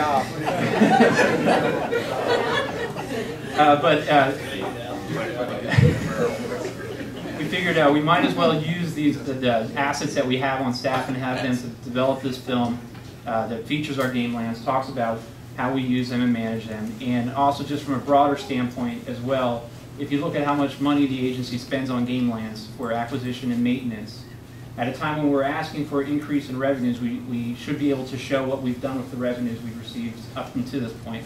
So with all those factors, with that background, we developed the idea of putting together this film. It's going to be used in multiple formats. It's about 15 minutes, but from that we can put it on YouTube, the entire thing. We can put it on DVDs. We can also cut up segments and post them on our social media accounts with links to the regulations, with links to the digest. So it'll be an avenue for getting information out. And I just wanted to say, though, as a caveat, that it was thrown on Hal and Tracy with all their other additional responsibilities, and they've had to fight through some issues, one of which was maternity leave, and that was Tracy, not Hal. But also, about a month ago, at the worst possible time, Tracy went to save all of the data that she had, and she came in the next morning and it was all gone. And for about a month, they had to try to recover that, and it took a specialized computer forensic team to recover all that data, but it looked like we had lost 7 years worth of film. So she was able to acquire it, get it back, put this film together, but there is some final edits that need to be done. And I was going to mention where, but I figured I might as well not mention, and hopefully you won't notice where. But there are some edits that need to be done. It's about 90% done. Probably the biggest one is there's about a minute that needs to be added to the very end. So it'll end up kind of abruptly. That'll be corrected all within the next week or so. But since we're here, since the celebration is this week about the 1.5 million acres, we figured now would be a good time to show it. So, how?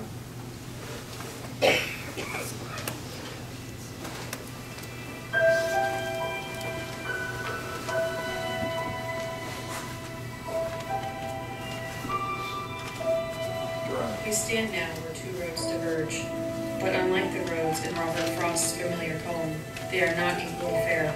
The road we have long been traveling is deceptively easy, a smooth superhighway on which we progress at great speed, but at its end lies disaster. The other fork on the road, the one less traveled by, offers our last, our only chance to reach a destination that assures the preservation of our Earth. The choice, after all, is ours to make. Rachel Carson, Silent Spring.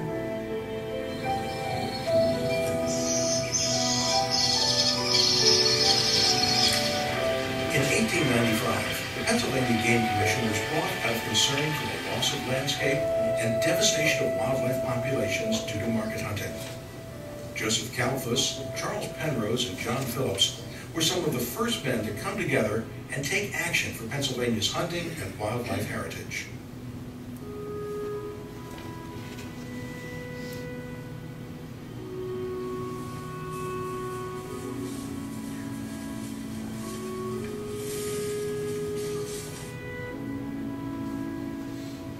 By 1905, land began to be purchased as part of a refuge system following the enactment of the State Game Refuge Law. The first purchase was south of Renovo and is now part of Sproul State Forest.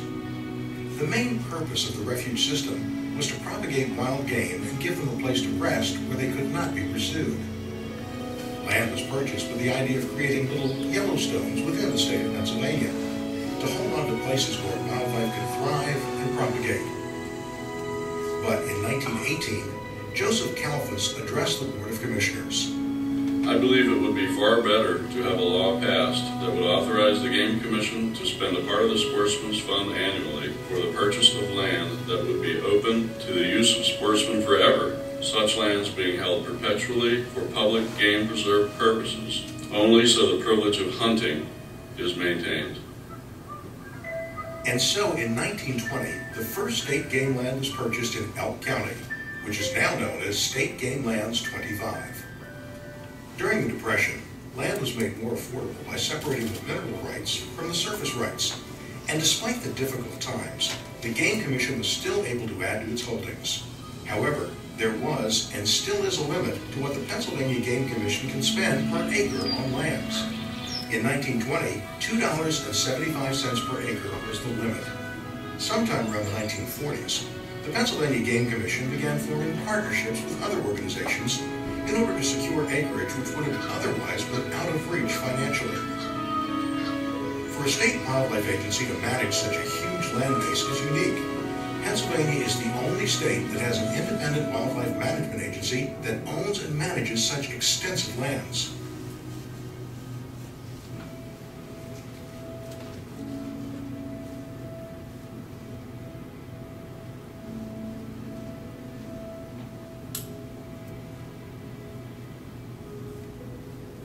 The state game lands are managed solely by the Pennsylvania Game Commission, which is actually unique for a state wildlife agency to have sole management responsibility over such a large tract of land, which for us is 1.5 million acres.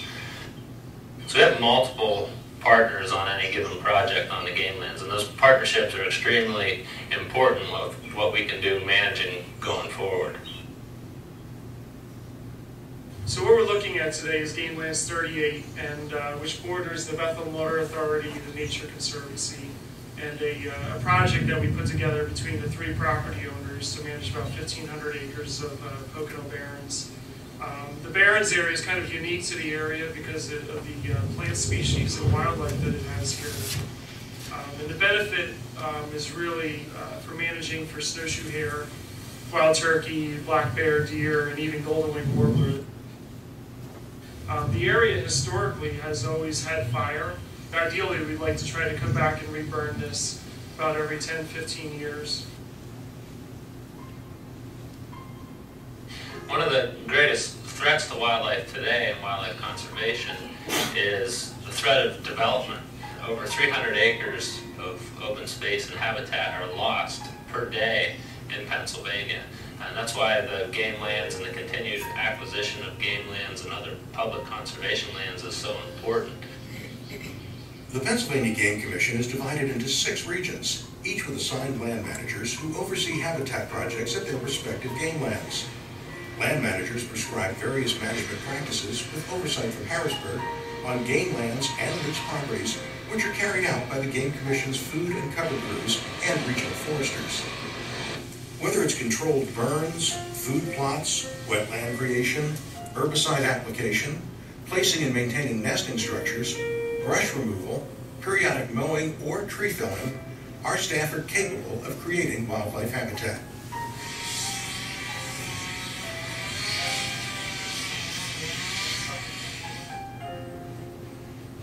So a big part of what we do on the game lands is habitat restoration.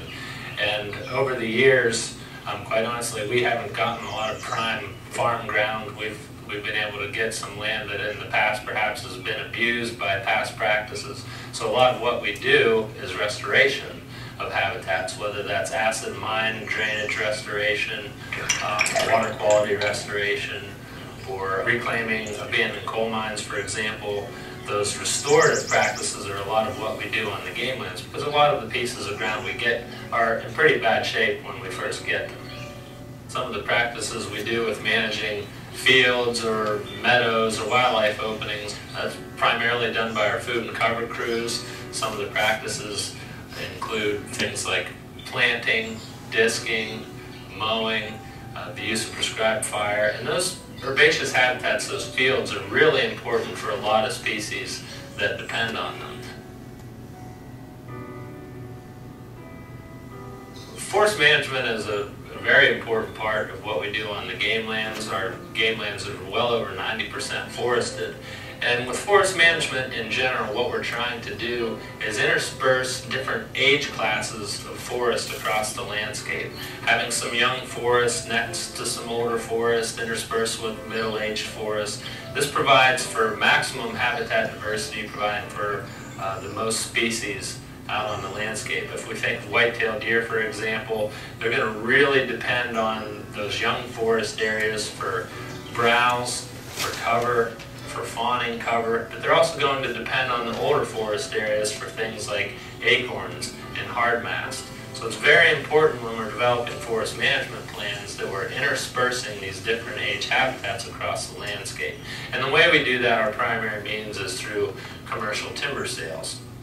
And in the process generate some revenue for the agency, but also create some of those different habitat conditions, those young forest conditions across the landscape. The situation on Game Lands 252, where we've done a lot of restoration, is one that we've seen on many game lands statewide. It takes a lot of different management practices to reclaim those areas that are, consider them over-vegetated, a lot of times with invasive shrubs that are really poor for habitat. So that's a lot of the work that we do on game lands, is trying to get those invasive species under control and coming up with ways to manage them into the future that can be applied efficiently.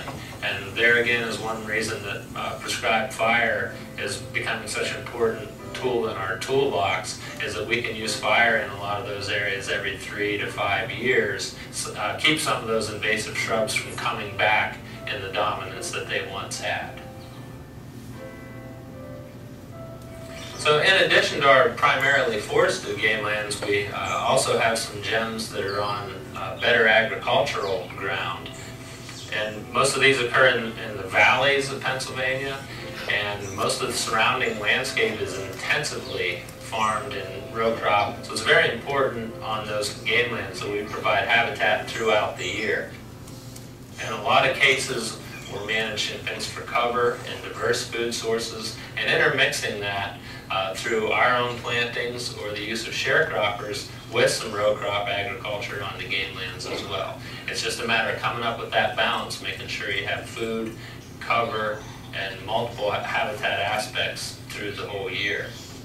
A lot of that work is done by our food and cover crews, and to keep those habitats mostly in an early successional state on farmland game lands. Habitat work is done continually to maintain various successional states, such as fields, shrubland, and young forest. The objective when managing habitats is to intersperse habitat types to maximize diversity and hunting opportunity. Wetland habitats are very important in Pennsylvania, and it's not a habitat that we have as widespread as some other states. In the glaciated parts of the northwestern Pennsylvania, wetlands are much more common. And some of the things that we do as far as wetland management is controlling water levels throughout the year. So engineering water control structures for various wildlife needs. Another interesting wetland type habitat we have in Pennsylvania that's very unique is the Susquehanna River Islands. Those islands are extremely important for migrating waterfowl, and a really unique feature that we've had the opportunity to acquire up and down the Susquehanna River.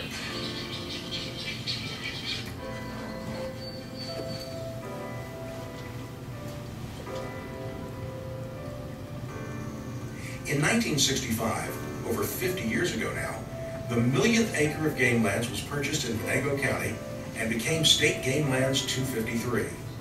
This was a huge victory for wildlife in the state and was the first of its kind in the country. Pennsylvania has more than 29 million acres in total, and today boasts 23% in public lands. This is third only to Alaska and California. 1.5 million acres are state game land holdings, places reserved for wildlife habitat and to carry out the tradition of hunting and trapping in the Commonwealth. Public lands in Pennsylvania meet different types of needs depending on the property. There are several state agencies which own property. State Park's primary purpose is recreation and shared use with wildlife and are operated by DCNR. State forests are to be managed as ecosystems, as a renewable resource, and provide low-density recreation. But state game lands are reserved primarily for the purpose of hunting and trapping and to serve game habitat. Game lands provide cover for rare, threatened, and endangered species as well. Game lands boast a huge diversity of habitat types. If you get really detailed, there are hundreds of habitat types on the game lands. The main habitat types are deciduous forests, oak forests, northern hardwoods, mixed coniferous forests, also various kinds of shrublands, various kinds of herbaceous habitats, fields, and openings. But if you break those down into the minutiae of each kind, there are literally hundreds of different habitat types that are considered on the game lands. Here, biologists can conduct research on a variety of wildlife species and have a diverse selection of cover types. State game lands are different in their purpose because they're acquired primarily by game funds, Pittman-Robertson funds, and state game land revenue, such as timber sales and surface impact mitigation funds. State game lands offer the potential for a return on our hunter's investment. They are not purchased with state tax dollars.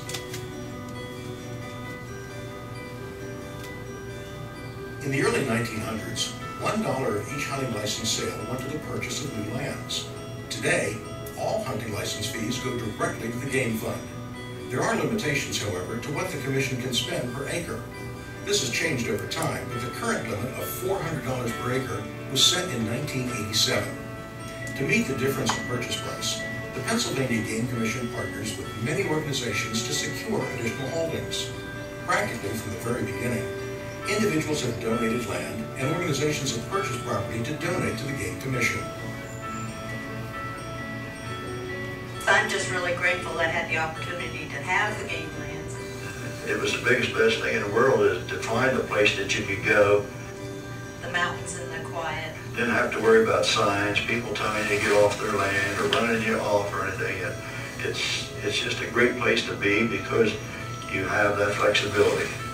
And the people that I met on the trail will share stories, and that just stays with you for a lifetime. Pennsylvania boasts some of the best public hunting opportunities east of the Mississippi. The huntable land in Pennsylvania amounts to the size of Delaware.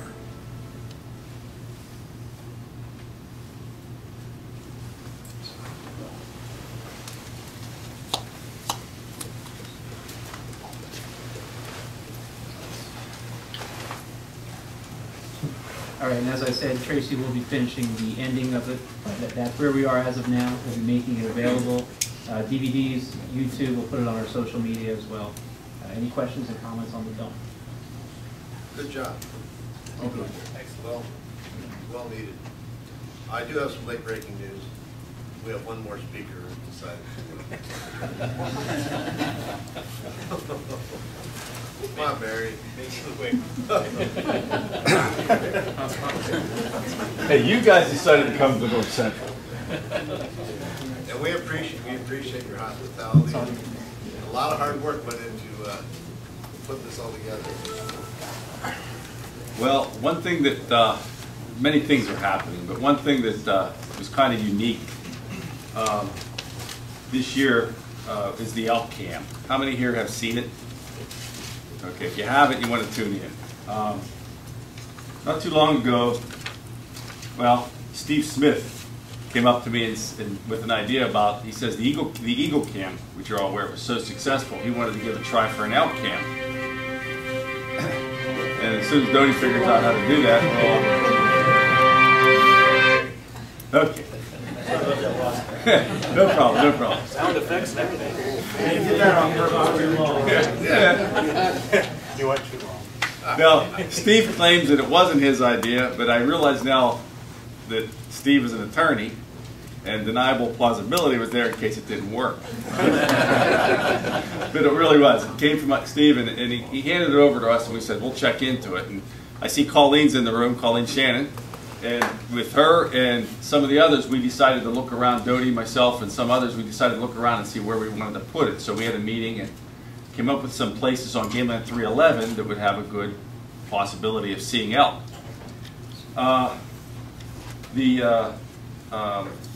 The search was on, but it all came to kind of a screeching halt because we found out that we did not have enough bandwidth.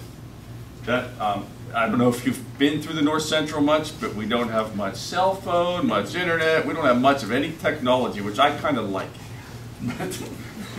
When I head out of the office and head into the woods, my phone doesn't ring because it can't.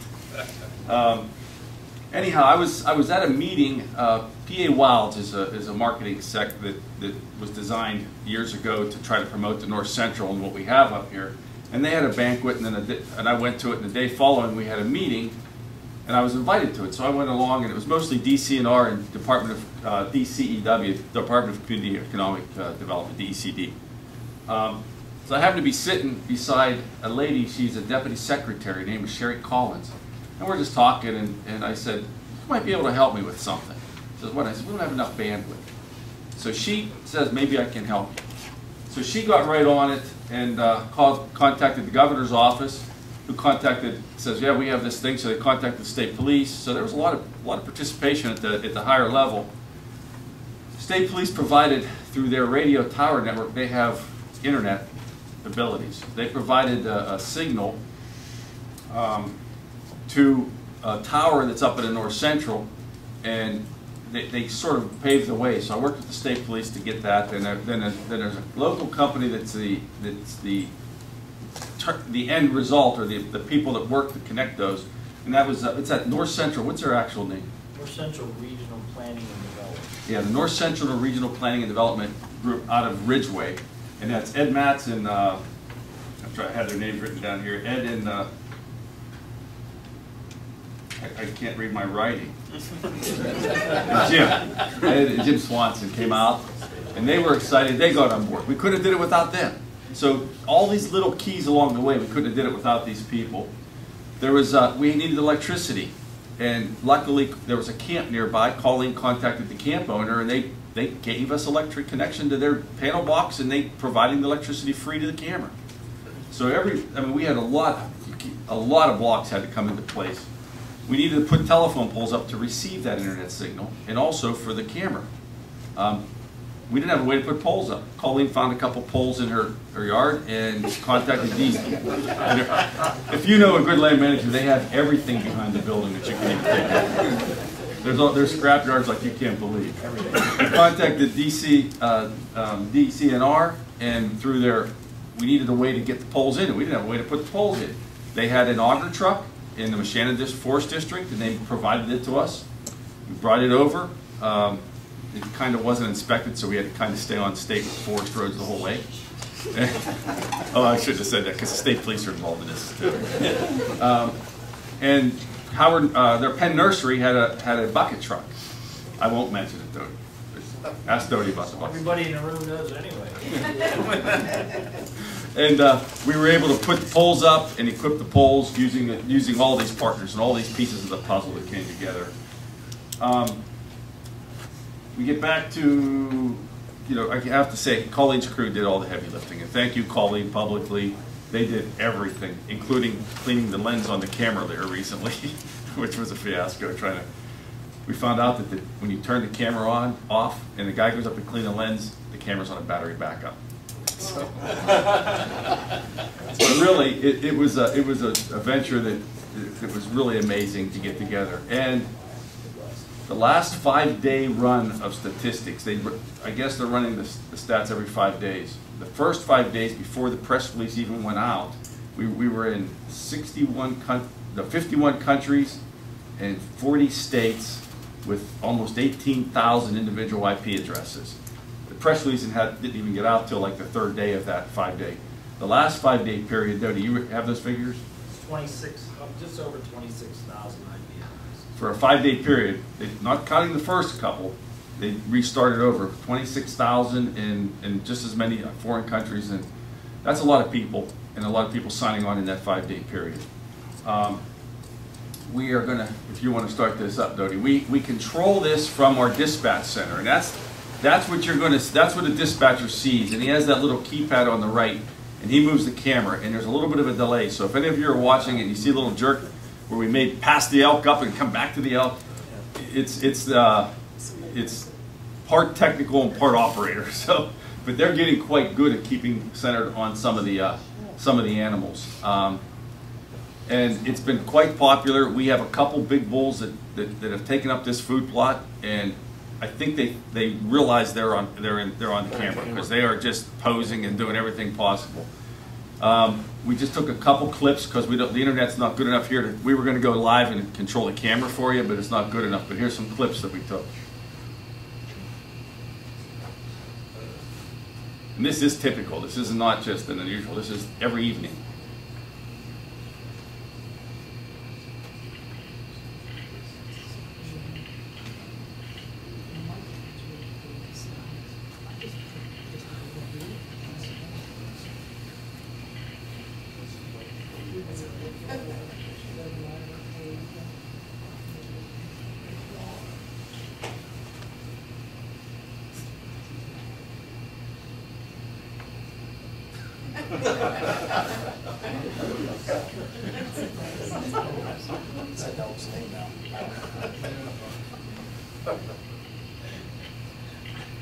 He's a pretty big guy, if you can tell. I mean, I'm sure he's going to be way up in the scoring. And he's not the only one that's been there that's that big.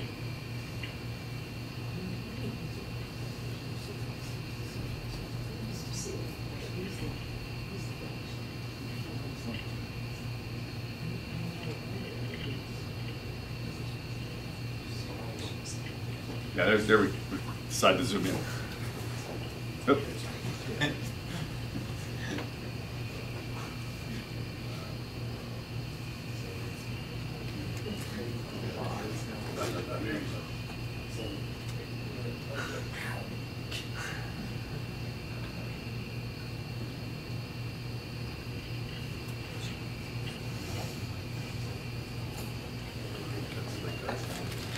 You think you're guarding for it? See all that mud on him? They've been in the wallow. Right now he's peeing on himself. They do that stuff to attract a female. I don't know why.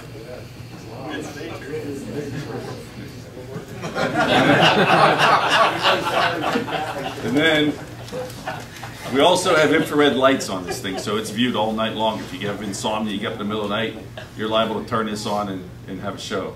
It could be 2, 3 in the morning. Barry, how many hours is it maintained? I mean, how many hours is somebody During the dispatch hours, it's up until, it was 11, now we're going on till 12 and 1 in the morning. But it's on a set program where it just scans when it's not being maintained. So, yep, we got it. Good. This is the night.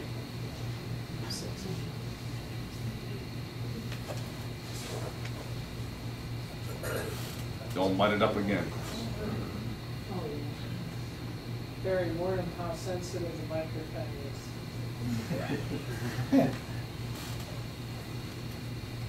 I don't know.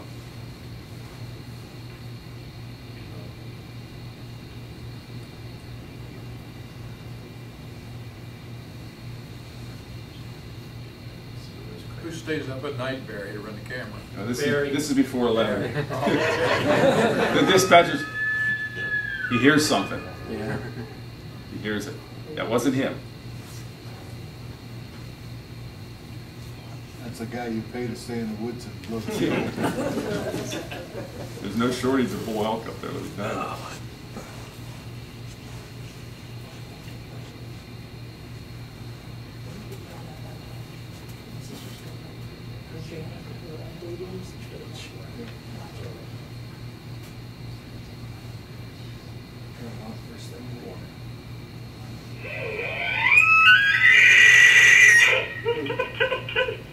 Gives you goosebumps, doesn't it? Yeah, he said it all. Any questions? Thank you.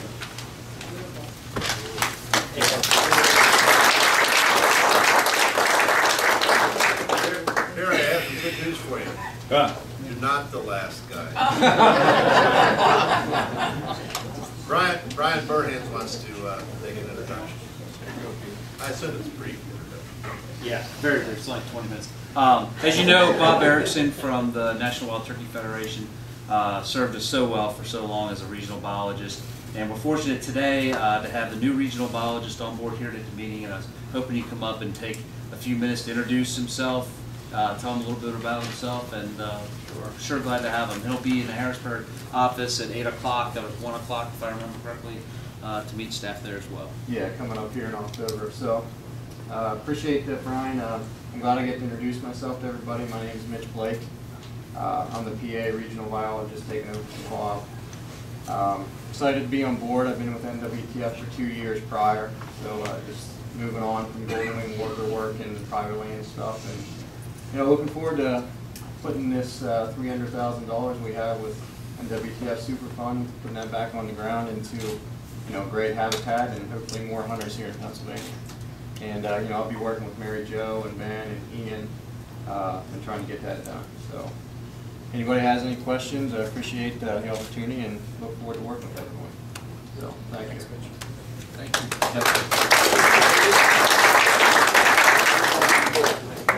Do I dare ask if there's anybody else?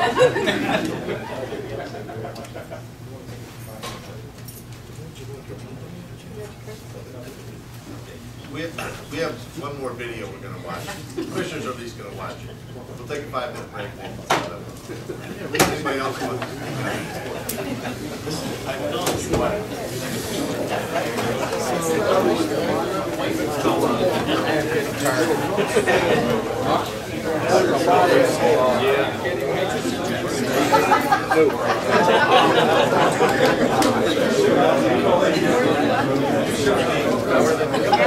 Ask him if he's calling the green sheets yet.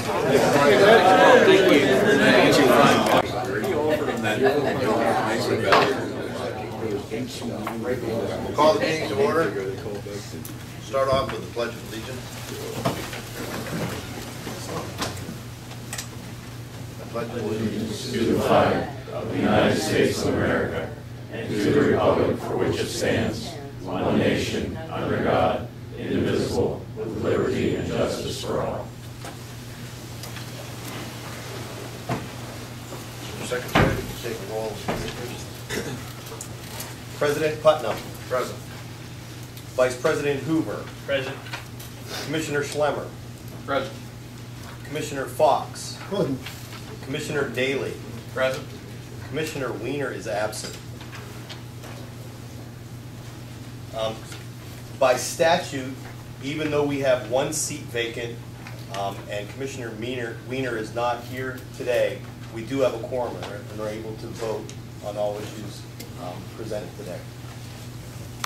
Thank you. The quorum is set by statute at 6, and so that's, if we get below 6 members, we can't conduct business.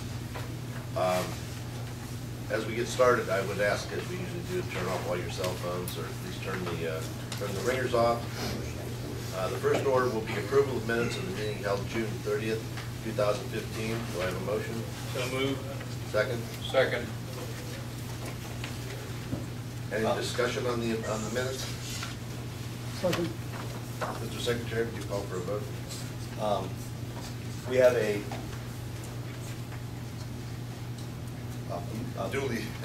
duly moved and seconded motion on the floor. All those in favor say aye. Aye. Opposed? Motion carries. First order of business will be the Bureau of Wildlife Management, and we'll take over on that. Yes, the first order of business today is from the Bureau of Wildlife Management. It concerns adopted rulemaking and the adoption of proposed amendments to Section 135.104 to amend Section 135.104. The controlled goose hunting program on the Middle Creek Wildlife Management Area provides opportunities for hunters to harvest Canada geese during the regular goose hunting season. Each year, a number of hunters are selected to hunt from blinds through a public drawing. Hunters may subsequently enter into a drawing on later days for unclaimed blinds, where they may take additional geese, but hunters must remain within the 1 goose per day daily bag limit. Hunter success rates have been declining on the controlled goose hunting area due in part to declining resident goose populations, fewer migrant geese, and increasing harvest rates on geese in areas surrounding Middle Creek. The September season daily limits and regular season daily bag limits have been reduced to increase resident goose populations. The September hunting season is closed on state game land number 46. This amendment will help increase Canada goose populations on the Middle Creek Wildlife Management Area by limiting the take on the controlled goose hunting area to 1 goose per season per person. The change is shown on page 3 of your agenda. Do I have a motion? So moved. Second. Second. Discussion. Hearing no discussion, Mr. Secretary. Okay, we have a motion that's been duly seconded. All those in favor, say aye. Aye. Opposed? Motion carries. The second item today is also from the Bureau of Wildlife Management. It concerns adopted rulemaking, the adoption of proposed amendments to section 133.21 relating to classification of mammals to reflect the current status of populations of mammals in this Commonwealth and to update scientific nomenclature. The first amendment pertains to the Delmarva fox squirrel. This is one of 3 subspecies of fox squirrel listed in Pennsylvania. The species was historically present in only a very limited portion of southeastern Pennsylvania. A reintroduction attempt in 1989 resulted in no documented survival past 1 year. Suitable habitat for this species within its historic range no longer exists. No documented sighting of this species has been reported in the 25 years subsequent to the reintroduction attempt. The Mammal Technical Committee, a scientific advisory committee of the Pennsylvania Biological Survey, has recommended that the status of the fox squirrel be changed to state extirpated and be removed from the list of state endangered mammals. The Delmarva fox squirrel population across the species core range in coastal portions of Delaware, Maryland, and Virginia is considered stable. It is currently being proposed to remove the Delmarva fox squirrel from the federal list of endangered species.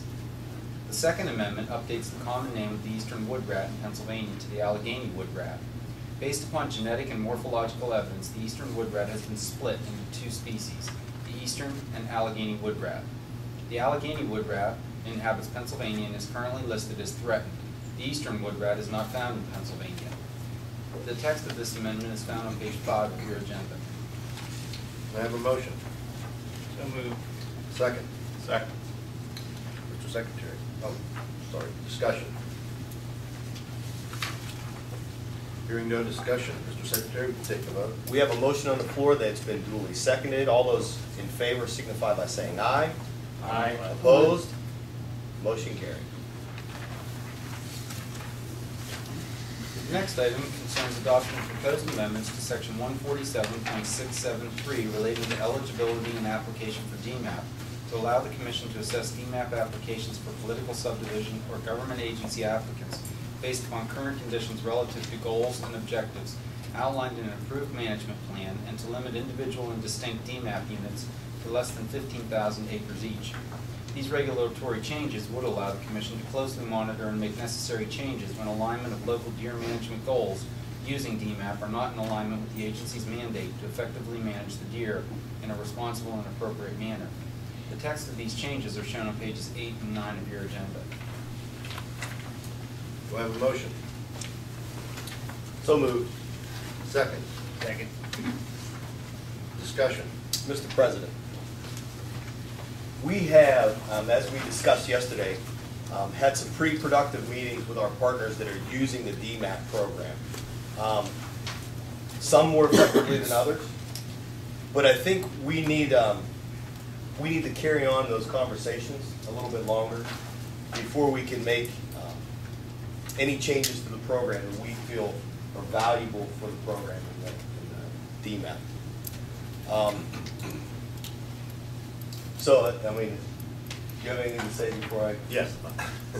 I would like to add that we have spent quite a bit of time. Commissioner Hoover has made 3 trips up here from the Philadelphia area to look at the habitat in 2G. We've spent a number of times meeting with our partners. We got considerable testimony yesterday from other partners. We hear what everybody is saying. This is an issue that has been brought to our attention many times by the hunters. They feel that in some cases DMAP is not being used as it is intended. In our perception of how DMAP should be used is what we heard about from the Kinsu Quality Deer Cooperative, from the Allegheny National Forest, where they're monitoring the deer population, they're monitoring the habitat. When they have unacceptable deer impacts, they take the deer population down. When the population gets in a range that they can live with, they change the DMAP application. They change the number of permits or eliminate DMAP. So DMAP is a program that's designed to target high levels of deer, the hot spots, allow us to manage at the unit level, maybe at a level that might be too high for certain places where active management is taking place, but allow the land managers then to take the deer down to where they can accomplish their forest regeneration objectives. And we've had some of our DMAP users have not, we don't think they're using it that way. They're just issuing the same number of permits every year, despite what the science says. The number of applications that are put out on the landscape has always been the same.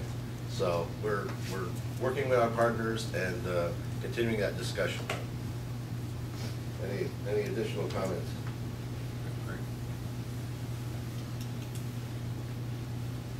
Mr. President, having said that, I'd like to make a motion to table this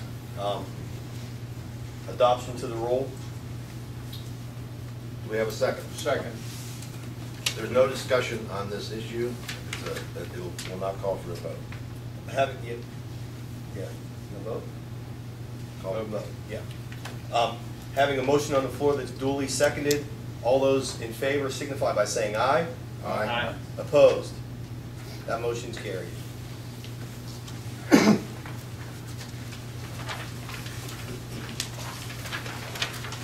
The next item before the Commission comes from the Bureau of Wildlife Protection. It concerns adopting rulemaking and the adoption of proposed amendments to 58 PA Code Section 131.8 to increase replacement costs for bald and golden eagles from $200 to $2,500. In accordance with goals established in the Pennsylvania Bald Eagle Management Plan for 2010 to 2019, the Commission determined that the bald eagle achieved a population level and geographical distribution that no longer met the definition of a threatened species. As a result, on March 15, 2014, the bald eagle was officially removed from the Commonwealth's threatened species list. Notwithstanding the delisting, the bald eagle's population and the population of the golden eagle necessitate further protection from unlawful takings in the form of increased replacement costs. The text of this item is on page 11 of your agenda. Do I have a motion? So moved. Second? Second. Discussion.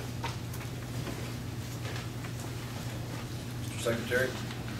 We have a motion on the floor that's been duly seconded. All those in favor signify by saying aye. Aye. Opposed? That motion is carried. And the next item concerns adoption of proposed amendments to 58 PA Code Sections 143.182, 143.185, and 147.804 to add cottontail rabbit and mourning dove to the list of species that mentored youth are eligible to hunt, and also require that mentored youth obtain a migratory game bird license prior to hunting mourning dove. Since the successful implementation of the mentored youth hunting program in the fall of 2006, the Commission has been striving to improve upon the successes of this mentor-based program. Sporting organizations and other interested groups have continued to encourage the Commission to expand mentored youth hunting opportunities within this Commonwealth to additional species, including the cottontail rabbit and mourning dove. Importantly, the mourning dove is defined as a migratory bird species and therefore requires the acquisition of a migratory game bird license to facilitate the Harvest Information Program, or HIP. HIP is a cooperative state and federal program designed to improve the information collected regarding the harvest of migratory game birds. The changes are shown on page 13 of your agenda. Do I have a motion? So moved. Second? Second. Discussion. Mr. President, I think we would like to have someone explain when this becomes, when this will be implemented, because it doesn't specifically state the date that this will start. And we're in the season now. Sure. It has to go through the approval process through the Attorney General's office and then through the Legislative Review Board. So we anticipate that will take till sometime in mid-November. As soon as it's published in the bulletin, it will be effective. So then, our mentored youth then will be eligible to hunt these species this year later on in the season, and it wouldn't be, it would take effect this year, not next year. Correct. For next year's season. Yes. I just wanted to clarify that. It's a good clarification. Mr. President, I just want to say too that this is another example of us trying to get youth more involved in the small game hunting in Pennsylvania. And you know, once we get, a lot of us grew up hunting cottontails, and I think that that's the hook. If we can get kids in the woods hunting small game, having fun, with some success, that we are going to have hunters for life. And I just want to commend the board. I know this was one of former Commissioner Delaney's movements. And again, being an advocate of small game hunting, I just want to give him the credit for that and just commend all the commissioners for making this move forward, making it happen. Mr. President, Southwest would like to say about the same thing. Our clubs in our area are very, very excited about this for the youth, and would recommend that we pass this. Thank you. Any additional comment? Mr. President, I just want to remind everyone that, as mentored youth, you do have to be stationary. The adult has to carry the firearm until, ready to shoot. So the child can't be out there kicking brush piles and stuff with a gun in his hand. We just need to make that clear as we move forward. I think that should be included with the news release that announces when they can really start. Any additional discussion? Mr. Secretary? We have a motion on the floor that's been duly seconded. All those in favor signify by saying aye. Aye. Opposed? Motion's carried.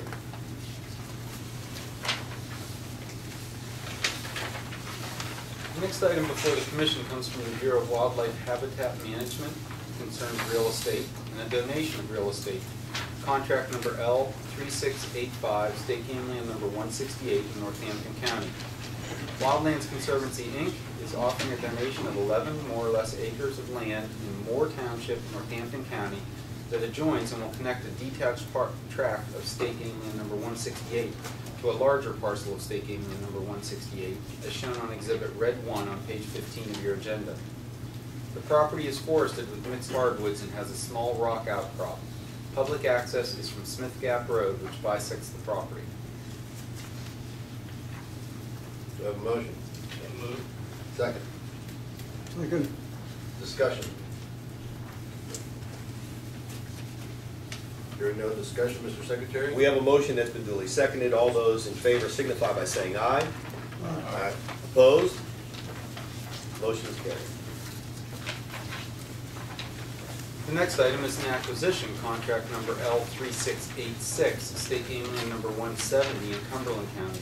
Central Pennsylvania Conservancy is offering for sale 18.6 more or less acres of land in Silver Spring Township, Cumberland County, adjoining State Game Land number 170, as shown on Exhibit Red 7 on page 17 of your agenda.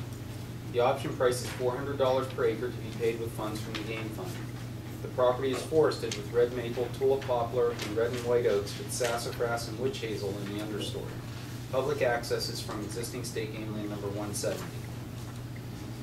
One minor correction, that's red 2. Red 2 on page 17 of your agenda. Do I have a motion? So moved. Second. Second. Any discussion? Mr. Secretary? We have a motion that's been duly seconded. All those in favor signify by saying aye. Aye. Opposed? Motion's carried. The next item concerns an acquisition, contract number L3687, State Game Land number 217 in Lehigh County. Wildlands Conservancy, Inc. is offering for sale 22 more or less acres of land in Washington Township, Lehigh County, adjoining State Game Land number 217, as shown on Exhibit Red 3 on page 19 of your agenda. The option price is $400 per acre to be paid with funds from the game fund. The property is forested with mixed oaks, beech, hickory, and maple. Public access is from existing State Game Land number 217. Do I have a motion? So moved. Second. Second. Discussion. I will make one comment here, is that these tracks are relatively small, They all take the same amount of work. Somebody has to go look at them. There's a lot of work involved in picking up these smaller tracts. The other thing is, if you look at all these tracts we're buying, that almost every one of them will be providing additional access to our land. We've got some huge tracts of land that have difficult or very limited access. And to pick up all these pieces that provide additional access is a very good thing. It's part of our strategic plan. It's not, we're not buying land willy-nilly. We're going out and targeting these things that give us additional access. Any additional discussion? Mr. Secretary. We have a motion that's been duly seconded. All those in favor signify by saying aye. Aye. Opposed? The motion is carried. The next item before the Commission concerns an exchange, contract number L3688, State Game Land number 232 in Washington County.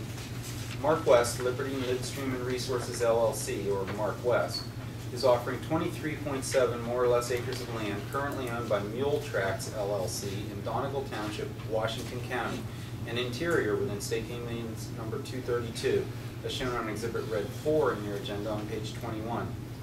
In lieu of habitat and surface damages associated with 9 previously executed right-of-way licenses and 1 pending right-of-way license for natural gas pipelines on State Game Land number 117, 232, and 245. Mark West will continue to pay the Commission's standard annual license fees for all licenses so long as those licenses remain active. The property being offered is primarily mixed hardwood forest with some interspersed shrubland in the lower elevations. Dog Run and 2 unnamed tributaries thereto, all designated high-quality warm water fisheries, flow through the property. Acquisition of this property will secure a critical interior, eliminate safety zone concerns associated with future development, and reduce future boundary line maintenance. Public access is from Dog Run Road, T325, which traverses along a portion of the western boundary. Do I have a motion? Second. Second. Discussion. Mr. Secretary, do we have no discussion? We have a motion on the floor that's been duly seconded. All those in favor signify by saying aye. Aye. Opposed? Motion is carried.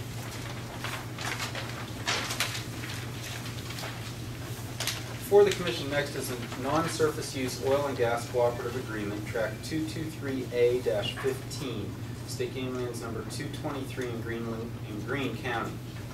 Vantage Energy Appalachia II, LLC, or Vantage of Englewood, Colorado, requested the Commission offer its oil and gas rights under a portion of State Game Land number 223 for non-surface use development. The proposed tract, containing approximately 114.1 acres, is located in Perry Township, Greene County, as shown on Exhibit OGM-1 on page 23 of your agenda. Vantage has a strong privately owned oil gas lease position surrounding State Game Land number 223 and has initiated unconventional well drilling and development activity in the vicinity of the proposed tract. Vantage has also the ability to unitize and develop the Commission's oil and gas reserves under the proposed tract by horizontal drilling with no surface use or disturbance to the game land. Commission staff has negotiated the proposed terms of the agreement with Vantage in an effort to prudently develop the Commission's oil gas reserve, as well as simultaneously protect the wildlife resources and recreational use of State Game Land number 223. The terms of the agreement are a 3-year paid-up, non-surface use oil and gas agreement, a $3,000 per net oil gas acre bonus payment, and 18% royalty for all oil, gas, and other liquids or condensates produced and sold from the proposed tract. The bonus payment of approximately $342,300 may be deposited either into the game fund or into an interest-bearing escrow account to be used for the future purchase of wildlife habitats, lands, or other uses incidental to hunting, fur taking, and wildlife resource management. Future rentals and royalties owed to the Commission shall be directly deposited into the game fund. Oil and gas development will be regulated by the Commonwealth's oil and gas regulations and the Commission's standard non-surface use oil and gas cooperative agreement. Do I have a motion? So moved. Second. Second. Discussion.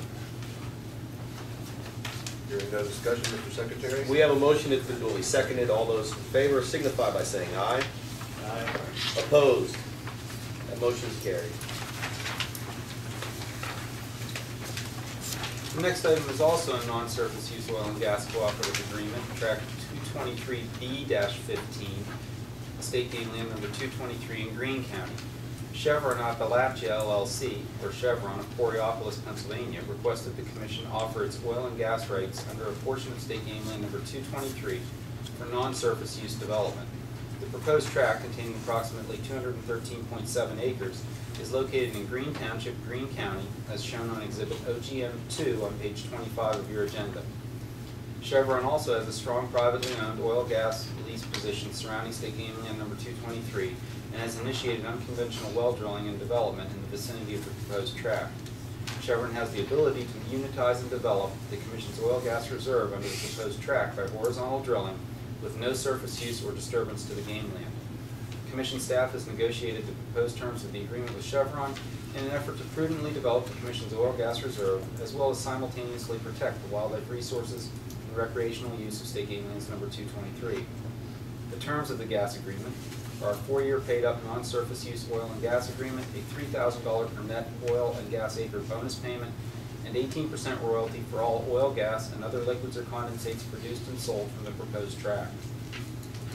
The bonus payment of approximately $641,000 may be deposited either into the game fund or into an interest-bearing escrow account to be used for the future purchase of wildlife habitats, lands, or other uses incidental to hunting, fur taking, and wildlife resource management. Future rentals and royalties owed the Commission shall be deposited directly into the game fund. Oil and gas development will be regulated by the Commission's oil and gas regulations and the Commission's, or the Commonwealth's oil and gas regulations and the Commission's standard non-surface use oil and gas cooperative agreement. Do I have a motion? Motion. Second. Second. Discussion. I have a question on all these leases. Do we, are we addressing deductions? Do we have a deduction clause? We do, and that's part of that standard non-surface use oil and gas cooperative agreement. Could you just fill us in a little bit on how that works? Because our early leases did not have the deduction clause. Right, so essentially, looking at the way the market variation has been over the last few years, there's increases in the amount of deductions that are being pulled out through the, from the oil and gas producers. And we're navigating through some of that because some of the earlier leases were written very vaguely, and we're working towards resolution on some of those and strengthening, each of the agreements going forward. In fact, the entire lease agreement is in rewrite at this point, and these are some of the first agreements that we've entered into that have a strengthened clause. Thank you. Any additional discussion or comment? Mr. Secretary? We have a motion on the floor that's been duly seconded. All those in favor signify by saying aye. Aye. Opposed? Motion's carried. The next item before the Commission concerns a restricted surface use oil and gas cooperative agreement on tract 238A-15, State Game Land Number 238 in Fayette County. Chevron Appalachia LLC, Chevron of Coriopolis, Pennsylvania, has requested the Commission offer its oil and gas rights under approximately 215 acres of State Game Land Number 238 in German Township, Fayette County, for oil and gas development, as shown on Exhibit OGM-3 on page 27 of your agenda. Chevron has acquired private leases on the remaining 562 acres of State Game Land Number 238 and has the right to utilize the Game Commission surface to access and develop the privately held oil and gas rights. Additionally, Chevron maintains a strong lease position on private lands immediately adjacent to the State Game Land Number 238 and has already drilled several horizontal wells in the immediate vicinity of the game land. The terms of the agreement are a 5-year paid restricted surface use oil and gas agreement, a $3,000 per net oil and gas acre bonus payment, and 18% royalty for all oil, gas, and other liquids or condensates produced and sold from the proposed tract. The bonus payment of approximately $645,000 shall be deposited into the game fund or into an interest-bearing escrow account for the future purchase of wildlife habitats, lands, or other uses incidental to hunting, fur taking, and wildlife resource management. Future rentals and royalties owed to the Commission shall also be deposited into the game fund. Oil and gas development will be regulated by the Commonwealth's oil and gas regulations and the Commission's standard restricted surface use oil and gas cooperative agreement. Do you have a motion? So moved. Second. Second. Discussion. Hearing none? We have a motion on the floor that's been duly seconded. All those in favor signify by saying aye. Aye. Opposed? That motion's carried.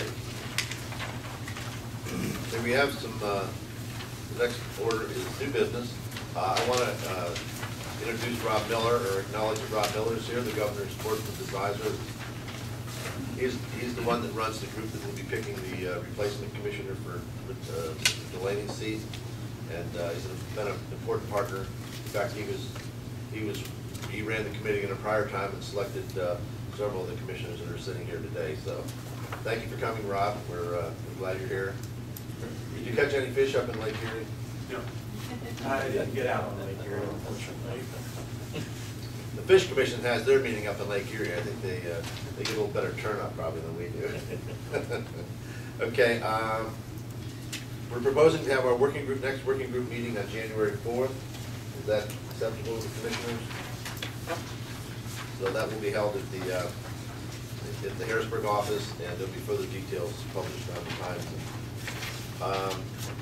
The next one. Oh, yeah, I got it on here. Let me say a few things back. The January meeting will be held January 31st, February 1st, and 2nd at the Harrisburg headquarters. That's our big meeting. We start off on a Sunday with public testimony. We have an additional plan that needs approval, the Osprey management plan.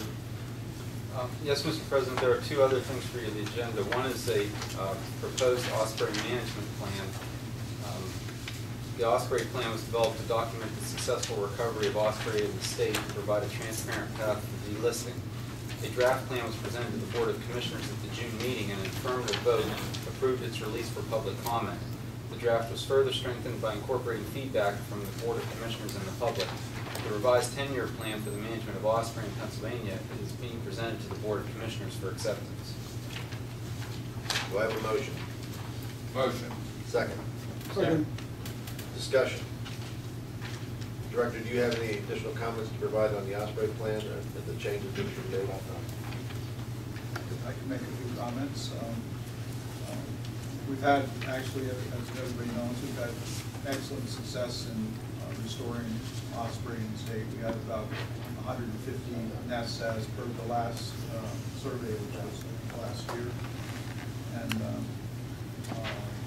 criteria at the time that the Osprey plan was derived, there weren't good criteria. Not enough information was known to do this, but now we know we have plenty of Osprey, and we will be having another survey next year of nests, and hopefully we continue that upward trend in nests and don't fall backwards. And if we do, then we're hoping that we move towards delisting fairly soon. That'd be a good accomplishment. Hopefully the avian influenza doesn't affect the Osprey. And it'd be a great story for the state of Pennsylvania, and I think we should celebrate that when the time comes. We were able to delist the Osprey, and really show that what we can do when we put our minds to recovering the species. Thank you. Mr. Secretary? We have a motion on the floor that's been duly seconded. All those in favor signify by saying aye. Aye. Opposed? Motion's carried. Well, the next item on your agenda is actually a report of a notational vote. It's the acceptance of the Wildlife Action Plan. Since its approval in 2006 by the U.S. Fish and Wildlife Service, the 2005 Pennsylvania Wildlife Action Plan has been a foundational document for guiding management and research of fish and wildlife in the Commonwealth. Without it, many species are not receiving the crucial management attention they need.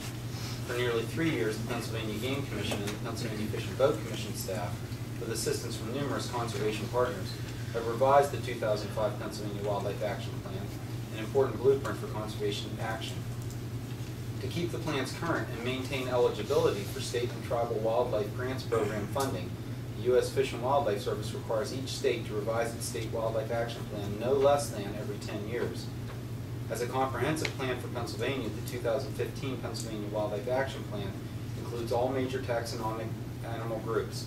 A total of 664 species of greatest conservation need have been identified in the plan, of which the Commission jurisdictional species include 90 birds and 19 mammals. Species under the Pennsylvania Fish and Boat Commission authority include 65 fishes 18 amphibians, 22 reptiles, 50 mussels, and 175 other aquatic invertebrates. The 2015 Pennsylvania Wildlife Action Plan revision updates the species of greatest conservation need, condition and extent of associated habitats, threats to species and habitats, needed conservation actions, and monitoring considerations to gauge progress. The revised plan is due to the Fish and Wildlife Service by October 1st, 2015. The plan was accepted by the Board of Commissioners by notational vote and will be transmitted under transmittal letter dated September 16th, 2015, and the plan itself is dated as of October 1st, 2015. This was approved by notational vote, and no action is necessary by the Commission, but it needs to be reported at the next meeting as we are doing now. Thank you. Yeah, the time period was such that if we waited till today to approve it, they'd have a very hard time getting it out by October 1st. So that's why the notational vote was taken. At a prior meeting, we asked the staff to look into the possible regulations regarding deer urine as a lure. And the staff has been working on that. I'm going to ask Matt to give us a little update on where we're at with that project. Well, we have been working on that deer urine ban, and we actually have regulations that are proposed sitting back in the Bureau of Wildlife Protection. We are meeting with members of the deer urine industry.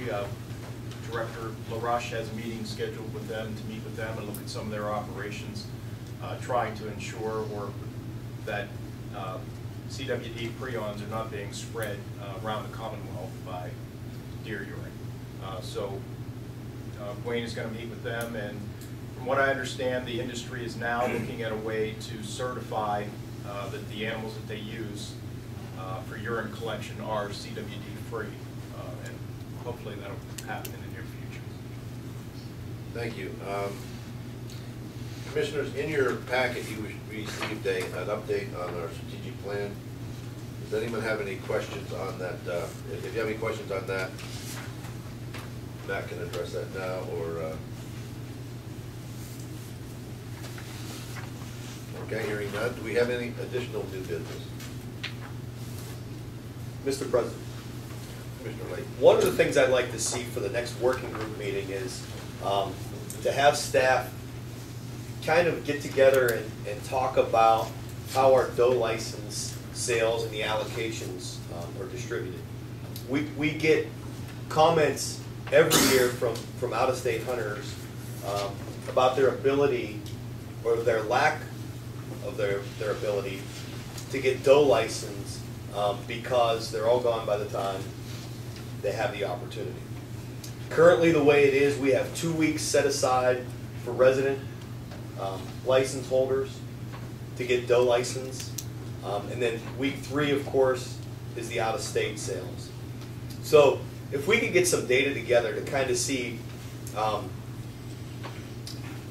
many licenses get sold the first week, how many out-of-state license sales we actually have, and what percentage of those out-of-state people actually get a doe license or apply for a doe license, so that we might be able to address that issue with our out-of-state hunters.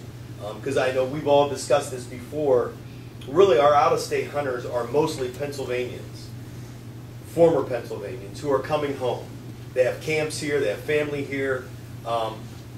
So I think that we need to make that opportunity available to them. And I would like staff to kind of come up with a recommendation to see how we can do that most effectively. Thank you. And I would add to that that will only affect a very few wildlife management units because they don't all sell out right away.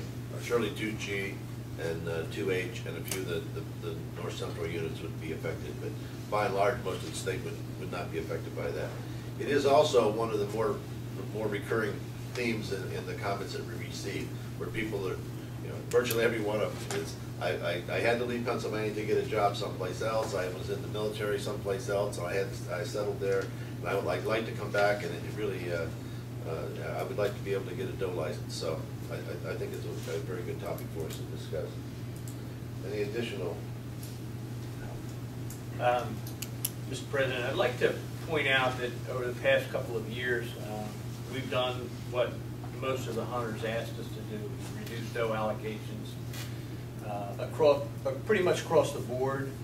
This year, what we noticed was that we sold out of doe allocations pretty quickly. Again, then the wave of I didn't get mine showed up. And so now we've got the hunters out there yelling at us because, oh, wait a minute, I wanted you to reduce doe allocations, but I still wanted my allocation. I still wanted mine, so, but I didn't get it. So there are some areas where, you know, we have the ability now to probably increase our allocations as we look into what happens next year and we get through this season and see what where we end up. And we will look in the future at, you know, 5C and 5D, trying to determine exactly where we go with those two units, especially the special regulations area. That for the first time in as far back as I can remember, we actually sold out in the first week as it went over the counter, which was an anomaly. So we're going to look at that, and the staff is going to look at that and come back to us at the working group meeting with some solutions and some reasons as to why the allocations went so quickly. So I just want everybody to know that, and you know, the hunters got what they wanted. We reduced the allocations, and now we're going to look at the deer herd, and as it comes up, we'll take the appropriate action. Thank you. Mr. President, along those lines with, you know, selling out quickly, I would like the staff to look to see too, should we put some limit on at least the initial purchase so that more can be spread around, and then if licenses don't sell out, have additional rounds where people can buy them. You know, there's people go out there buying 47 tags. That would be in the special regulation areas. Yeah. Okay. In the state, on that note, in the rest of the state, actually, I think there is a limit of 2 that's placed on them. And, when you get into the special regulations area, those areas are different than the rest of the state in that a lot of people are managing properties, and there's some very large properties. And we've said that in the past. You know, please, if you have the opportunity to DMAC your property, it does take an added tool to the larger property owners down there, but of course they've never had to do that in the past. The allocations have always been there, so just another tool that they can avail themselves to. Okay. Any additional comments? Matt, do you have anything you'd like to report on? No, I think it was an excellent commission meeting up here in DuBois. And I guess on that note, I would like to thank the North Central and Northwest regions for all the time and effort they put in. Keith had a nice ceremony for us out there in Jefferson County at our 1.5 million acre dedication, and Barry and his staff have worked tirelessly. I don't know how many hours they got. They've been working at this for a long time. We had some excellent tours out through the mostly through 2G to see the habitat. I think that tour was very worthwhile. Even Commissioner Hoover's softened his stance on the conditions up here. And we're still looking for that camp for sale. We were under the impression that all the camps were for sale, and we saw a lot of camps. And there was a lot of people at those camps too, but we didn't see any for sale. So with that note, we'll adjourn the meeting.